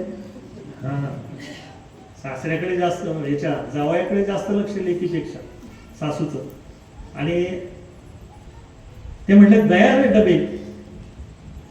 गिरजाईने ते डबे समोर आणून ठेवले. ते डबे सगळे हातामध्ये घेतले. नाथबाबा म्हणले, चल. म्हणले, कुठं बाबा? अरे त्याने सांगितलं ना जेवायला, तिथं बोलवलं ना आपल्याला त्याच्या वाड्यावरती. चल मी येतो तुझ्या सोबत.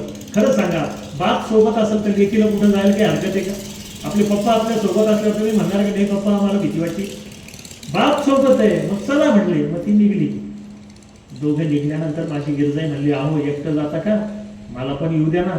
त्यावेळेस ती पोरगी पटकन गिरजाईच्या पायावरती पडली. नाही माय, तुझ्यासारख्या सुशील, तुझ्यासारख्या गुणी, तुझ्यासारख्या पवित्र मातेला तिथं जाणं योग्य नाही माय. माझ्यामुळं माझ्या बापाला कमीपणा येतोय, तिथे यावं लागतं, पण माय तू येऊ नको, तुला माझी शपथ. ते म्हणले, बाळा शक्तीनं काही होत नाही, चल आज मला पण यायचंय, तुझ्या बाबांचा आदेश आहे, मला यायचंय. आणि हे तिघ जण निघाले. ती मुलगी, नागबाबा आणि गिरजाई तिघ जण निघाले. पहा संतांना केवढा कळवळा आहे ना भक्तांचा. म्हणून संतांसारखं दैवत दुसरं कोणी नाही. देवाच्या नादी लागू नये, पण संतांना सोडू नये. दोघांच्या मध्ये ही मुलगी चालली आहे आणि पैठणच्या रस्त्याने हे तिघ जण चाललेले. चालत चालत चालत मुख्य रस्ता सुटला, उपर रस्त्याला लागले. ज्या रस्त्यानं कोणी लोक जात नव्हते त्या रस्त्यानं हे तिघ जण लागले. नाथांच्या पाठीमागं पुन्हा हजारोंचा समुदाय. आता पैठणमध्ये नाथ महाराजांचा जय जयकार सुरू झालेला आहे. कुणी नाथ महाराजांना विरोधक उरलेलं नाही. सगळेजण मान्य करून घेतले नाथबाबांना. त्यामुळे नाथबाबा निघाले. जसे आपले नाईक दादा निघाले नवनाथ आला की त्यांच्या मागे लोकांना या म्हणून सांगायची गरज पडत होती का? नाईक बाबा निघाले रुद्रेश्वरला, त्यांच्या मागे चला म्हणायची गरज पडत होती का? घराघरामधून माणसं निघत होते. नाईक दादा निघाले शेंदुर्णीला, तर चला म्हणायची गरज होती का? कोणाला बोलवणं पाठवायची गरज होती? सगळेजण त्यांच्या पाठीमागे जसे जात होते तसे नाथ बाबांच्या पाठीमागे दिंडीच्या दिंडी निघाली. पुढे हे तिघ जण आणि पाठीमागे सगळी गावची जनता. असं करत करत त्या माढीजवळ आले. जोर जऱ्यात घुंगरू आणि वाद्याचे आवाज, नाचण्याचे आवाज, खिदळण्याचे, हसण्याचे आवाज वर येत होते आणि एकूण लोकांच्याही गर्जना चालू होत्या. काय बाहेर आलं म्हणून कोणीतरी डोकावलं आणि तिने सांगितलं, हो अरे हे आपले हे बसलेले नाही का, यांची बायको. आणि नाथ महाराजांनी गिरजाई आणि गावचे लोक सगळे खाली आलेले. असं म्हटल्याबरोबर ती जी नाचणारी मुलगी होती का नाही, तिचं नाचणं अर्ध सोडून ती गल्लीतून त्या गॅलरीतून खाली डोकावलं तिनं. आणि तिनं पाहिलं ती सुद्धा नाथांना दुरून दररोज नमस्कार करायची. आज तिच्या भाग्याचाही दशा पलटली होती आणि तिनं धड धड धड धड धड धड पायऱ्या उतरत ती नाचणारी नृत्यांगना खाली उतरली. आणि उतरता उतरता तिचे घुंगर असे खळकन तुटून सगळीकडे ते घुंगर झाले. पायभर घुंगर बांधलेले होते. चालता चालता काहीतरी गुतलं आणि ते घुंगर तुटले. तिला कळना की ते घुंगर धरू का नमस्कार करू. अभावितपणे ती घुंगरं पाहायला गेली. तेवढ्यात नाथ बाबा गंभीर आवाज देत म्हणाले, पोरी तुटले ना घुंगरं, आता तुटू दे ना. त्या नाचणाऱ्या बाईला आतापर्यंत लोकांनी वेगवेगळे नावं दिले होते, पण कोणी तिला पोरी म्हटलं नव्हतं. नाचणाऱ्या बाईला कोणी पोरी म्हणल पहिल्यांदा त्या नर्तकीला तेही नाथबाबांनी. त्यांच्या ठिकाणी समत्व आहे, त्यांच्या ठिकाणी आपपर भाव नाहीच आहे, पाप पुण्य नाही.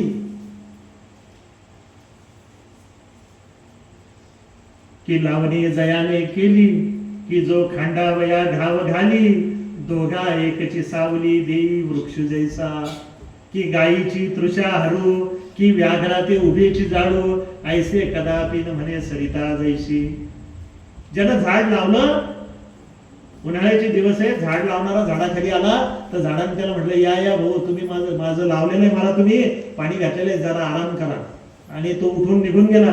दुसरा आला हातामध्ये कुऱ्हाड घालून, त्यानं अर्ध झाड तोडलं, दमला आणि त्या झाडाखाली झोपला. जो खांडावया घाव घाली. झाडानं असा विचार केला का एरवी तरी हा मला तोडणार आहे, एक भलं मोठं लाकूड डोकं धरून हाणायच्या, असं झाडानं कधी म्हणलं? किंवा वाहत्या नदीनं गाय आली का, ये बाई पाणी पिऊन घे, वाघ दिसला की त्याला उभच जाळू, असं म्हटलं कधी? संत तसे दोन्हीवर समत्व, वाईटही तसाच आणि चांगलाही तसा, दोघांवरही प्रेम करतात. तुका म्हणे संत सोशी जगाचे आकार, किंवा जगाच्या कल्याणात संतांच्या विभूती, देह कष्टविती परोपकारे. अशा परोपकाराची गंगा, नाथ गंगा ही आता हळूहळू कळसाकडे चाललेली आहे. नाथ बाबा तिला म्हणतात, पोरी आता तुटले ना, कशाला बांधती?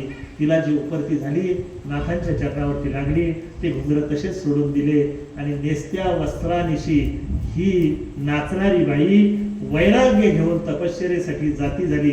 जाता जाता तिने आपल्या माणसाला सांगितलं की या बाईचे माझ्यावरती उपकार आहे, कारण हिच्यामुळं नाथ महाराज माझ्या घरी आले. ही जेवढी संपत्ती आपल्या घरामध्ये जमा झालेली आहे ही सगळी हिची आहे, आणि पाठीमागच्या घरामध्ये ती पुऱ्या गावाभरातून गोळा केलेली ही सगळी संपत्ती याला देऊन टाका.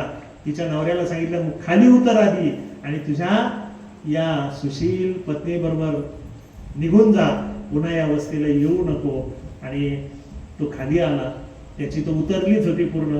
नाथ बाबांच्या तोही चरणी झाला. नाथ महाराजांनी दोघांनाही जवळ घेतलं आणि पुन्हा नाथ महाराजांची दिंडी आपल्या घरी रवाना झाली. 15-20 दिवस त्या पोरीला माहेरी ठेवून घेतलं, त्या जावायला माहेरी ठेवून घेतलं, अंतर्बाह्य शुद्धी केली आणि नाथांनी आपल्या 40 वाड्यापैकी एक वाडा त्या लेकीला कन्यादान म्हणून दिला. तिला वस्त्र, महावस्त्र दिले, तिची सगळी ददात पूर्ण केली. संपत्ती तर नाथांच्या कृपेनं तिला आलीच होती, भगवत कृपेची पण तिला साथ दिली.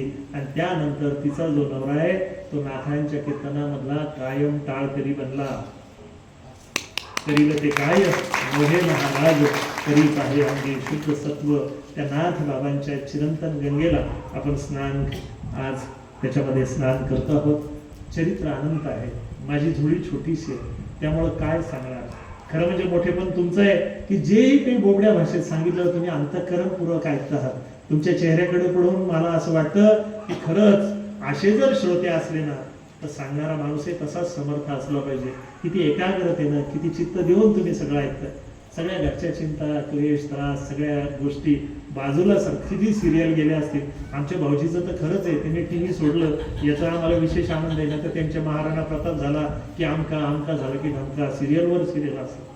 पण एवढ्या सगळ्याचा त्याग केला, खरंच तुमच्या आभारीवर का. या सगळ्या गोष्टी करून आपण इथे येत असतो. तुम्हा सगळ्यांचे, माता भगिनींचे मनापासून आभार आहे. माझी ताई इथे येऊन बसते, हे सगळ्यात मोठी गिफ्ट, सगळ्यात मोठी भेट जर असेल तर ती आहे की त्या या श्रवणासाठी इथं उपस्थित आहे. खरं म्हणजे मला नाथ महाराजांची समाधी सांगायची नव्हती.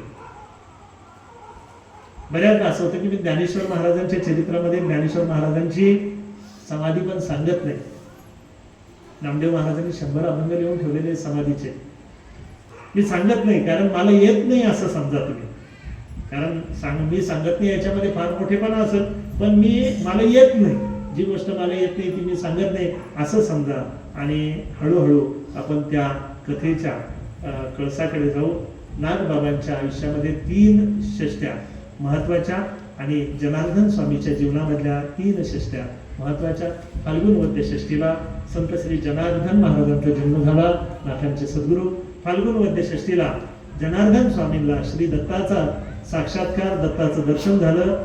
आणि फाल्गुन वद्य षष्टीलाच संत श्री सद्गुरू जनार्दन स्वामींनी आपला देह या विस्तीर्ण जगतामध्ये स्थिर केला. नाथांच्या जीवनामध्ये पण तसंच आहे.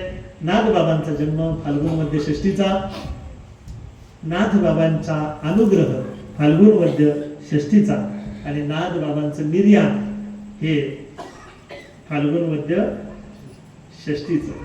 माझ्या कुटुंबामध्ये पण या 2 षष्टी आहे. माझ्या वडिलांचा जन्म पण नाथ षष्टीचा होता म्हणून त्यांचं नाव एकनाथ होतं. आणि माझे आजोबा म्हणजे माझ्या आईचे वडील त्यांचं निर्याण नाथ षष्टीला. त्यामुळं या 2 तिथ्या आमच्या कौटुंबिक दृष्टिकोनातूनही आम्हाला महत्वाच्या. तर या नाथ महाराजांच्या 3ऱ्या पुरुषार्थाला आता सुरुवात झाली. भावार्थ रामायण लिहिणं चालू आहे. आणि या भावार्थ रामायणाच्या लिखाणामध्ये एक दिवस नाथ बाबा गुंग होते आणि लिहिता लिहिता त्यांच्या कानावरती संदेश आला की नाथ बाबा अवतार कार्य पूर्ण झालेलं आहे. नियतीच्या इच्छेनुसार पुढील कार्यासाठी आपल्याला सिद्ध व्हायचंय. आणि असं म्हणून तो आदेश, तो जनार्दन स्वामीचा आदेश त्यांनी आपल्या अंतःकरणामध्ये धरला. काही जण असं सांगतात की नाथ महाराजांनी 3 वेळेस आपलं देह योगमायेने हे केला, 3 वेळेस ते परत आले. बरेचसे लोक म्हटले की आतापर्यंत तर आपल्या काही कामाचं आपल्या हाती लागला नाही, पण गेल्यावर आपल्यालाच तर खांदा द्यावा लागेल, कारण याला एकच मुलगा आहे, तो पुढं चालल आणि 4 जण खांदेकरी होतील ते आपणच. असं म्हटल्यावर नाथबाबांनी सांगितलं, थांबा भाऊ, तुमचे 4ही टायर बाजूला घ्या, आपला कार्यक्रम कॅन्सल, आपण उद्या जाऊ. असं करत करत काही कथा आहेत, पण मला त्या कथा सांगायच्या नाही.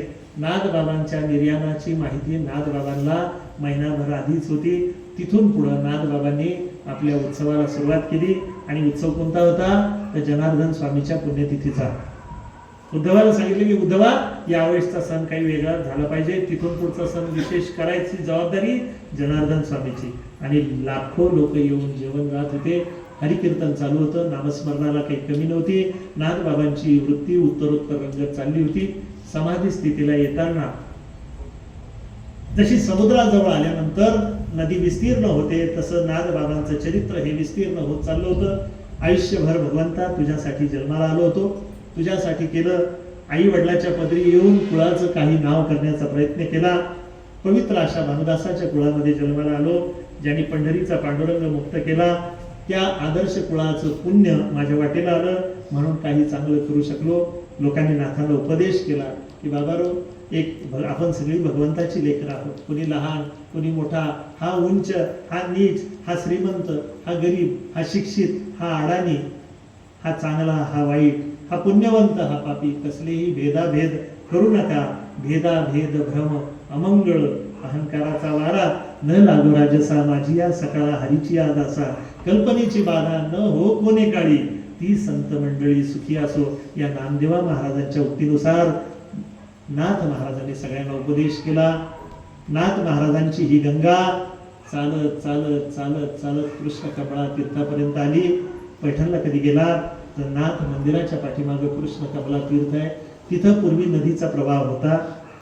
नाथ सागर बांधल्यानंतर प्रवाह थोडा पाठीमागे गेल्यामुळं नदी कुठं होती तर जिथं आज नाथ बाबांचं समाधी मंदिर आहे ते काठावर आहे, आणि कृष्ण कमला तीर्थावर नदी होती, लक्षात घ्या. पण नाथ सागर धरण बांधल्यामुळं नदीचा प्रवाह थोडा पाठीमागे गेला. धरण होण्यापूर्वी ज्यांनी गोदावरी पाहिलेली असत त्यांना ते लक्षात येईल. म्हणजे 67-68च्या काळाच्या आधी, ती भिंत बांधायच्या आधी ज्यांनी गोदावरी पाहिली, ती गोदावरी अलीकडे होती. नाथ महाराजांनी कीर्तन केलं. आजच्या कीर्तनाचा आवेश नाथ बाबांचा वेगळा होता. श्रीखंड्या रूपानं नाचलेला देव, केशव रूपानं त्यांच्या घरी राहिलेला देव, विठ्ठल रूपानं त्यांच्या घरी राहिलेला देव, आणि श्री दत्त रूपानं त्यांचा राहिलेला देव, आणि सद्गुरु जनार्दन स्वामी, ही सगळी दैवत ज्या एकविरा देवीच्या नावानं नाथांचं नाव एकविरा देवी ठेवलं, एक नाथ ठेवलं होतं. ती एकविरा आई ज्या पवित्र कुळामध्ये भानुदास महाराजांच्या कुळामध्ये नाथांचा जन्म झाला होता, ते नाथांचे पंजोबा भानुदास महाराज, आजोबा चक्रपाणी, आजी सरस्वती आई, वडील सूर्यनारायण आणि माता रुक्मिणी, या सगळ्यांचं पवित्र स्मरण केलं. नाथ महाराजांनी विना गळ्यामध्ये घातली. रात्रभर भजन चाललं. बरेचसे वारकरी झोपी गेले, थकले होते. नाथ महाराज पहाटे पहाटे उठले. फार थोडे लोक जागे होते. आणि अशा काळात रामकृष्ण हरीचा गजर सुरू झाला. नाथ महाराजांच्या गळ्यामध्ये लोकांनी वेगवेगळ्या फुलांच्या माळा टाकल्या. नाथ महाराजांच्या गळ्यामध्ये पवित्र अशी विना होती. रामकृष्ण हरीचा गजर टिपेला पोहोचला होता. नाथ महाराज हळूहळू गोदावरीच्या पाण्यामध्ये शिरले. गोदावरी मातेच्या अंगाला शहारे आले. गुडघाभर पाण्यामध्ये उतरले, कमरेभर पाण्यामध्ये उतरले, छातीबरोबरच्या पाण्यापर्यंत येईपर्यंत नाथ बाबा सगळ्यांना दिसले. एकदा नाथ बाबांनी आपले हात उंच करून काठावरच्या लोकांना नमस्कार केला. पैठण नगरीला नमस्कार केला. आळंदीकडे दर्शन घेऊन आळंदीच्या दिशेला आळंदीश्वराला नमस्कार केला. देवगिरी किल्ल्याकडे नमस्कार केला जनार्दन स्वामीला. पंढरीच्या पांडुरंगाला नमस्कार केला. सगळ्या दैवतांचं स्मरण नाथ बाबांनी केलं. आणि नाथ महाराज एकाएकी पाण्यामध्ये लुप्त झाले. नाथांचा देह पाण्यामध्ये सापडला नाही. नाथांची समाधी ही जल समाधी आहे. नाथ महाराज गोदा स्वरूप होऊन गेले. जसे सदेह स्वरूपामध्ये तुकाराम महाराज देह घेऊन वैकुंठाला गेले. माझी मुक्ताई तेजामध्ये जशी विलीन झाली, तेज स्वरूपाची तिची समाधी आहे, तसे नाथ बाबा ही जल समाधी योग्यांचे तुका म्हणे ज्ञानदेवे भाजियले मांडे पृष्टी, योगियांची सृष्टी अलौकिक असा अभंग आहे. ही योगियांची सृष्टी अलौकिक आहे. योगीराज काय करतील याचा नियम नाही. नाथ महाराजांनी आपल्या योग बलाच्या साह्यानं आपला देह पाण्यामध्ये विसर्जित केला. लोक सावध झाले. अरे बघा बघा बघा, कैवल्याचा हा शिरोमणी समाधीला चालला. निजानंद रूपे जरी घे समाधी, तारी जनांचे भवदुःख व्याधी. अशा रीतीनं नाथ महाराज समाधीस्थ झाले.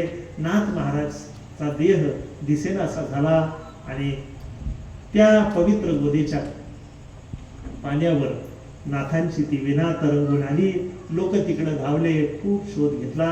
नाथ बाबा पुन्हा दिसले नाही. पण बऱ्याच ऐतिहासिक साधनामध्ये जसे तुकाराम महाराज सदैव वैकुंठाला गेल्यानंतर आपल्या लेकीसाठी आले, सदोबऱ्यांच्या त्याच्या भक्तासाठी आले, निळोबासाठी तुकाराम महाराज आले, तसे आपले नाथ महाराज सुद्धा आता महिपती बुवांसाठी सुद्धा येऊन गेले किंवा अनेक भक्तांना देहानंतर त्यांनी प्रत्यक्ष सदैव दर्शन दिलं असा सांगोवा लेखामध्ये येतो. नाथ महाराजांच्या दुसऱ्या दिवशीच्या कार्यक्रमासाठी लोक जमा झाले. तिथं अनेक प्रकारच्या तुळशी जमा झाल्या. तिथं कृष्ण कमला तीर्थावर लोकांनी दाटी केली.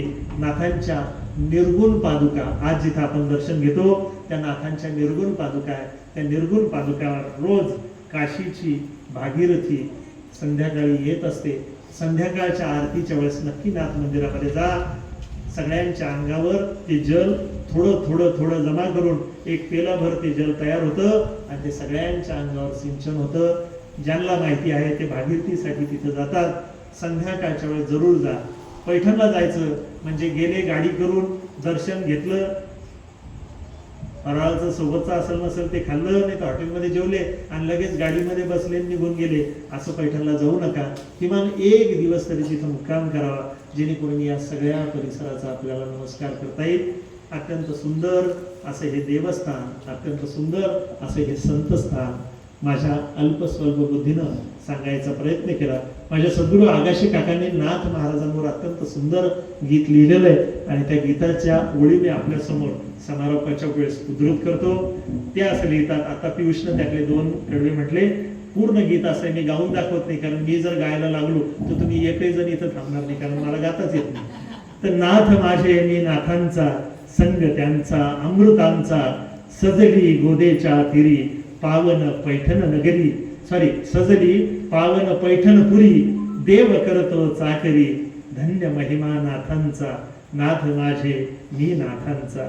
उभे रामुनिया दारी, उटी चंदनी केशरी, उगाळी सावळा हरी, नाथ राजा भक्तीचा, नाथ माझे मी नाथांचा, संग त्यांचा अमृतांचा. सान थोर नाथा दारी, नाही भेदा भेद विखारी, सान थोर नाथदारी, नाही भेद तो विखारी, नाथ दयेचा भांडारी, नाथ दयेचा भांडारी, नाथ संत समतेचा, मी नाथांचा, नाथ माझे संग त्यांचा अमृताचा, संग त्यांचा अमृतांचा. पूज्य सद्गुरू आगाशी काकांनी सुंदर ओवी आहे. या सुंदर ओवीनं या नाथ चरित्रामध्ये ही ओवी मी एवढ्याकरता गायली की यात जर काही कमी राहिला असेल तर सद्गुरूचे शब्द तिथे टाकले की त्याला संपूर्णता येते. म्हणून माझ्यातर्फे जे काही कमी राहिला असेल या ओवीनं ती पूर्णता येवो अशी सद्गुरू काका माऊलींच्या चरणी विनंती करतो. एक दिवस निवांत बसलेलो होतो. काका माऊली मला म्हणतात, सोयगावकर तुला काय देऊ रे? तर मी म्हटलं काका मला काय कळतं, मला जे योग्य असेल ते तुम्ही द्या. नाही म्हणे पण तरी माग काय देऊ? तर म्हटलं काका मला काय माहिती नाही, तुम्हाला जे योग्य वाटतं ते द्या. आणि काकाने जो आशीर्वाद दिला तो असा होता की संतांची थोरवी, संतांच्या कथा तोंड भरून सांगत राहशील हा माझा तुला आशीर्वाद आहे. आणि या आशीर्वादाचं फळ हे की ही कथा करण्याचं साहस माझ्याकडून होतंय. तुम्हाला ते गोड वाटतंय. यात जर काही चांगलं असेल तर तो काका गुरूंच्या आशीर्वादाचा प्रसाद आहे, माझ्या वडिलांच्या पुण्याईचा प्रसाद आहे. अनेक संत साहित्य त्यांच्या तोंडी पाठ होतं आणि त्यांनी जेवणाच्या ताटावर ज्या ज्या ओळी सांगितल्या, ज्या ज्या कथा सांगितल्या, नाथ महाराज आम्हाला त्यांनी समजून सांगितले. नाथांच्या अनेक कथा मी त्यांच्या मुखातून ऐकलेल्या होत्या, ज्या तुम्हाला मी जशाच्या तशा सांगितल्या. त्याचं श्रेय त्याला आहे. आणि अशा हजारो पत्रावळी वेगवेगळ्या ठिकाणी वेगवेगळ्या लेखकांच्या, वेगवेगळ्या संतांच्या वाचल्या, त्याचं श्रेय त्या मंडळीला जातं. समर्थ सद्गुरू गजानन महाराज, साईबाबा, विठ्ठल रुक्मिणी या सगळ्या दैवतांना जातं, तुम्हा सर्व श्रोत्यांना जातं. मी इथं निमित्त मात्र आहे. यात जे जे चांगलं झालं असेल, जे तुमच्या मनाला भावलं असेल, तो माझ्या सद्गुरूचा प्रसाद आहे, तो घरी घेऊन जा. आणि यात जे चुकीचं असेल, जे तुमच्या मनाला भावलं नसेल किंवा जे चुकीचं असेल, तो माझ्या बुद्धीचा दोष, तो मला परत करा. अत्यंत आदरपूर्वक नम्रतेनं तुम्हाला सगळ्या श्रोत्यांच्या चरणी दंडवत नमस्कार करतो. माझ्या झालेल्या चुकीला आपण उदाहरण क्षमा करा आणि चांगलं जे असेल त्याला आणखी आपण पुढे घेऊन जाऊ. खेड्यापाड्यातून आलेल्या माझ्या सर्व गुरुबंधूंना आदरपूर्वक नमस्कार करतो, माता भगिनींना नमस्कार करतो आणि माझी ही छोटीशी सेवा सद्गुरू माऊलीच्या चरणी अर्पण करतो. तुमच्या सगळ्यांचं ऋण व्यक्त करतो आणि थांबतो. सद्गुरुनाथ महाराज की जय. आज दिवस झाला धन्य सोनियाचा झाला, मला झाले संताच्या पंथी